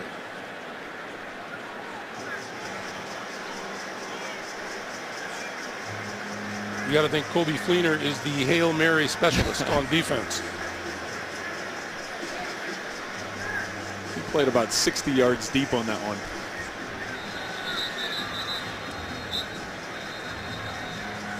It's going to be important for the Falcons. They have to get out of bounds. I just mentioned the fact they get 25 yards to get into a field goal range. They don't have time to run everybody up there and spike the ball. So you want to clear out. If you're going to take, you want to set up and take a shot to the end zone, you need to get to about midfield. If you want to set up and try and get in the field goal range, you're going to need to get about 25 yards. The Colts ahead on an Adam Vinatieri 43-yard field goal just moments ago, their first lead of the day. 2nd and 6. Falcons out of timeout. Matt Ryan going to throw it downfield. It is caught by Jock. My goodness. Julio Jones, no. Incomplete. But what an effort by number 11. Well, Matt Ryan puts it in a spot where only Julio Jones can get it, and Julio Jones actually has the ball and he controls it, but he doesn't finish it. He gets to the ground and it's knocked loose once he gets to the ground. So give credit to the Colts defenders there. They just continue battling. Dwight Lowery and Greg Toller battling all the way to the ground, knowing that Julio Jones can't finish that catch. Julio Jones My goodness, what a day he has had. 9 catches, 160 yards. And with 5 seconds to go, as this play is being reviewed, Walt Anderson will go under the hood. And here we go again. Here we go with the catch rule. So he controls the ball there. 1-2, he has it, goes to the ground, tries getting out of bounds. Now, if everything that we have been led to believe Yes. about a catch and completing it,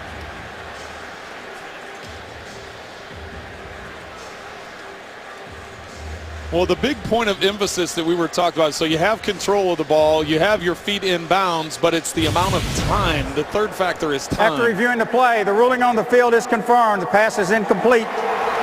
Mike Carey back in New York. You agree with that? Yes, and here's why. The receiver is contacted before his second foot comes down, and that contact takes him to the ground. The ball comes loose, right by the rule, incomplete. All right, Mike, thank you. So with 5 seconds to play now, it's Hail Mary time for Matt Ryan. Yeah, you can't, there's no time to get out of bounds and set up for a field goal. It's either going to be one of those five lateral type of plays. Well, there's a sideline pass, and he is out of bounds with 1 second on the clock. That just means that Matt has to throw it 63 yards as opposed to 68 yards. So, but like I said, you have 2 options here. You either got to try and throw the jump ball. The other thing is having time to get the ball that far. You have to give your receivers time to get that far downfield. So from a pass protection standpoint, you need to give them a lot of time. Or you can throw one of those underneath throws. And the world of numerous laterals. That's right. Is upon us. Just try and live through that. Ryan, with only a 2-man rush, looking and throwing it deep. It's going to come down short of the end zone and intercepted by Kobe Fleener. And with that, the Indianapolis Colts come onto the road and win themselves a big one. 24-21, Colts is the final. And a big win for Indianapolis as the 2 veteran kickers say hello at midfield. Indianapolis improves to 5-5. The Houston Texans are threatening to do the same thing. Meanwhile, Atlanta falls to 6-4 and will lose another stride to the Carolina Panthers in the NFC South.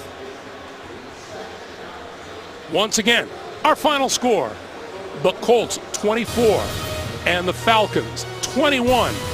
Coming up next, it's the Subway post-game show with a little bonus coverage of that Jets-Texans game for Trent Green, for Jamie Erdahl, for all of us here in Atlanta. Greg Gumbel saying so long from the Georgia Dome. You've been watching the NFL on CBS, the home of Super Bowl 50, the Subway post-game show, and more coming your way after this.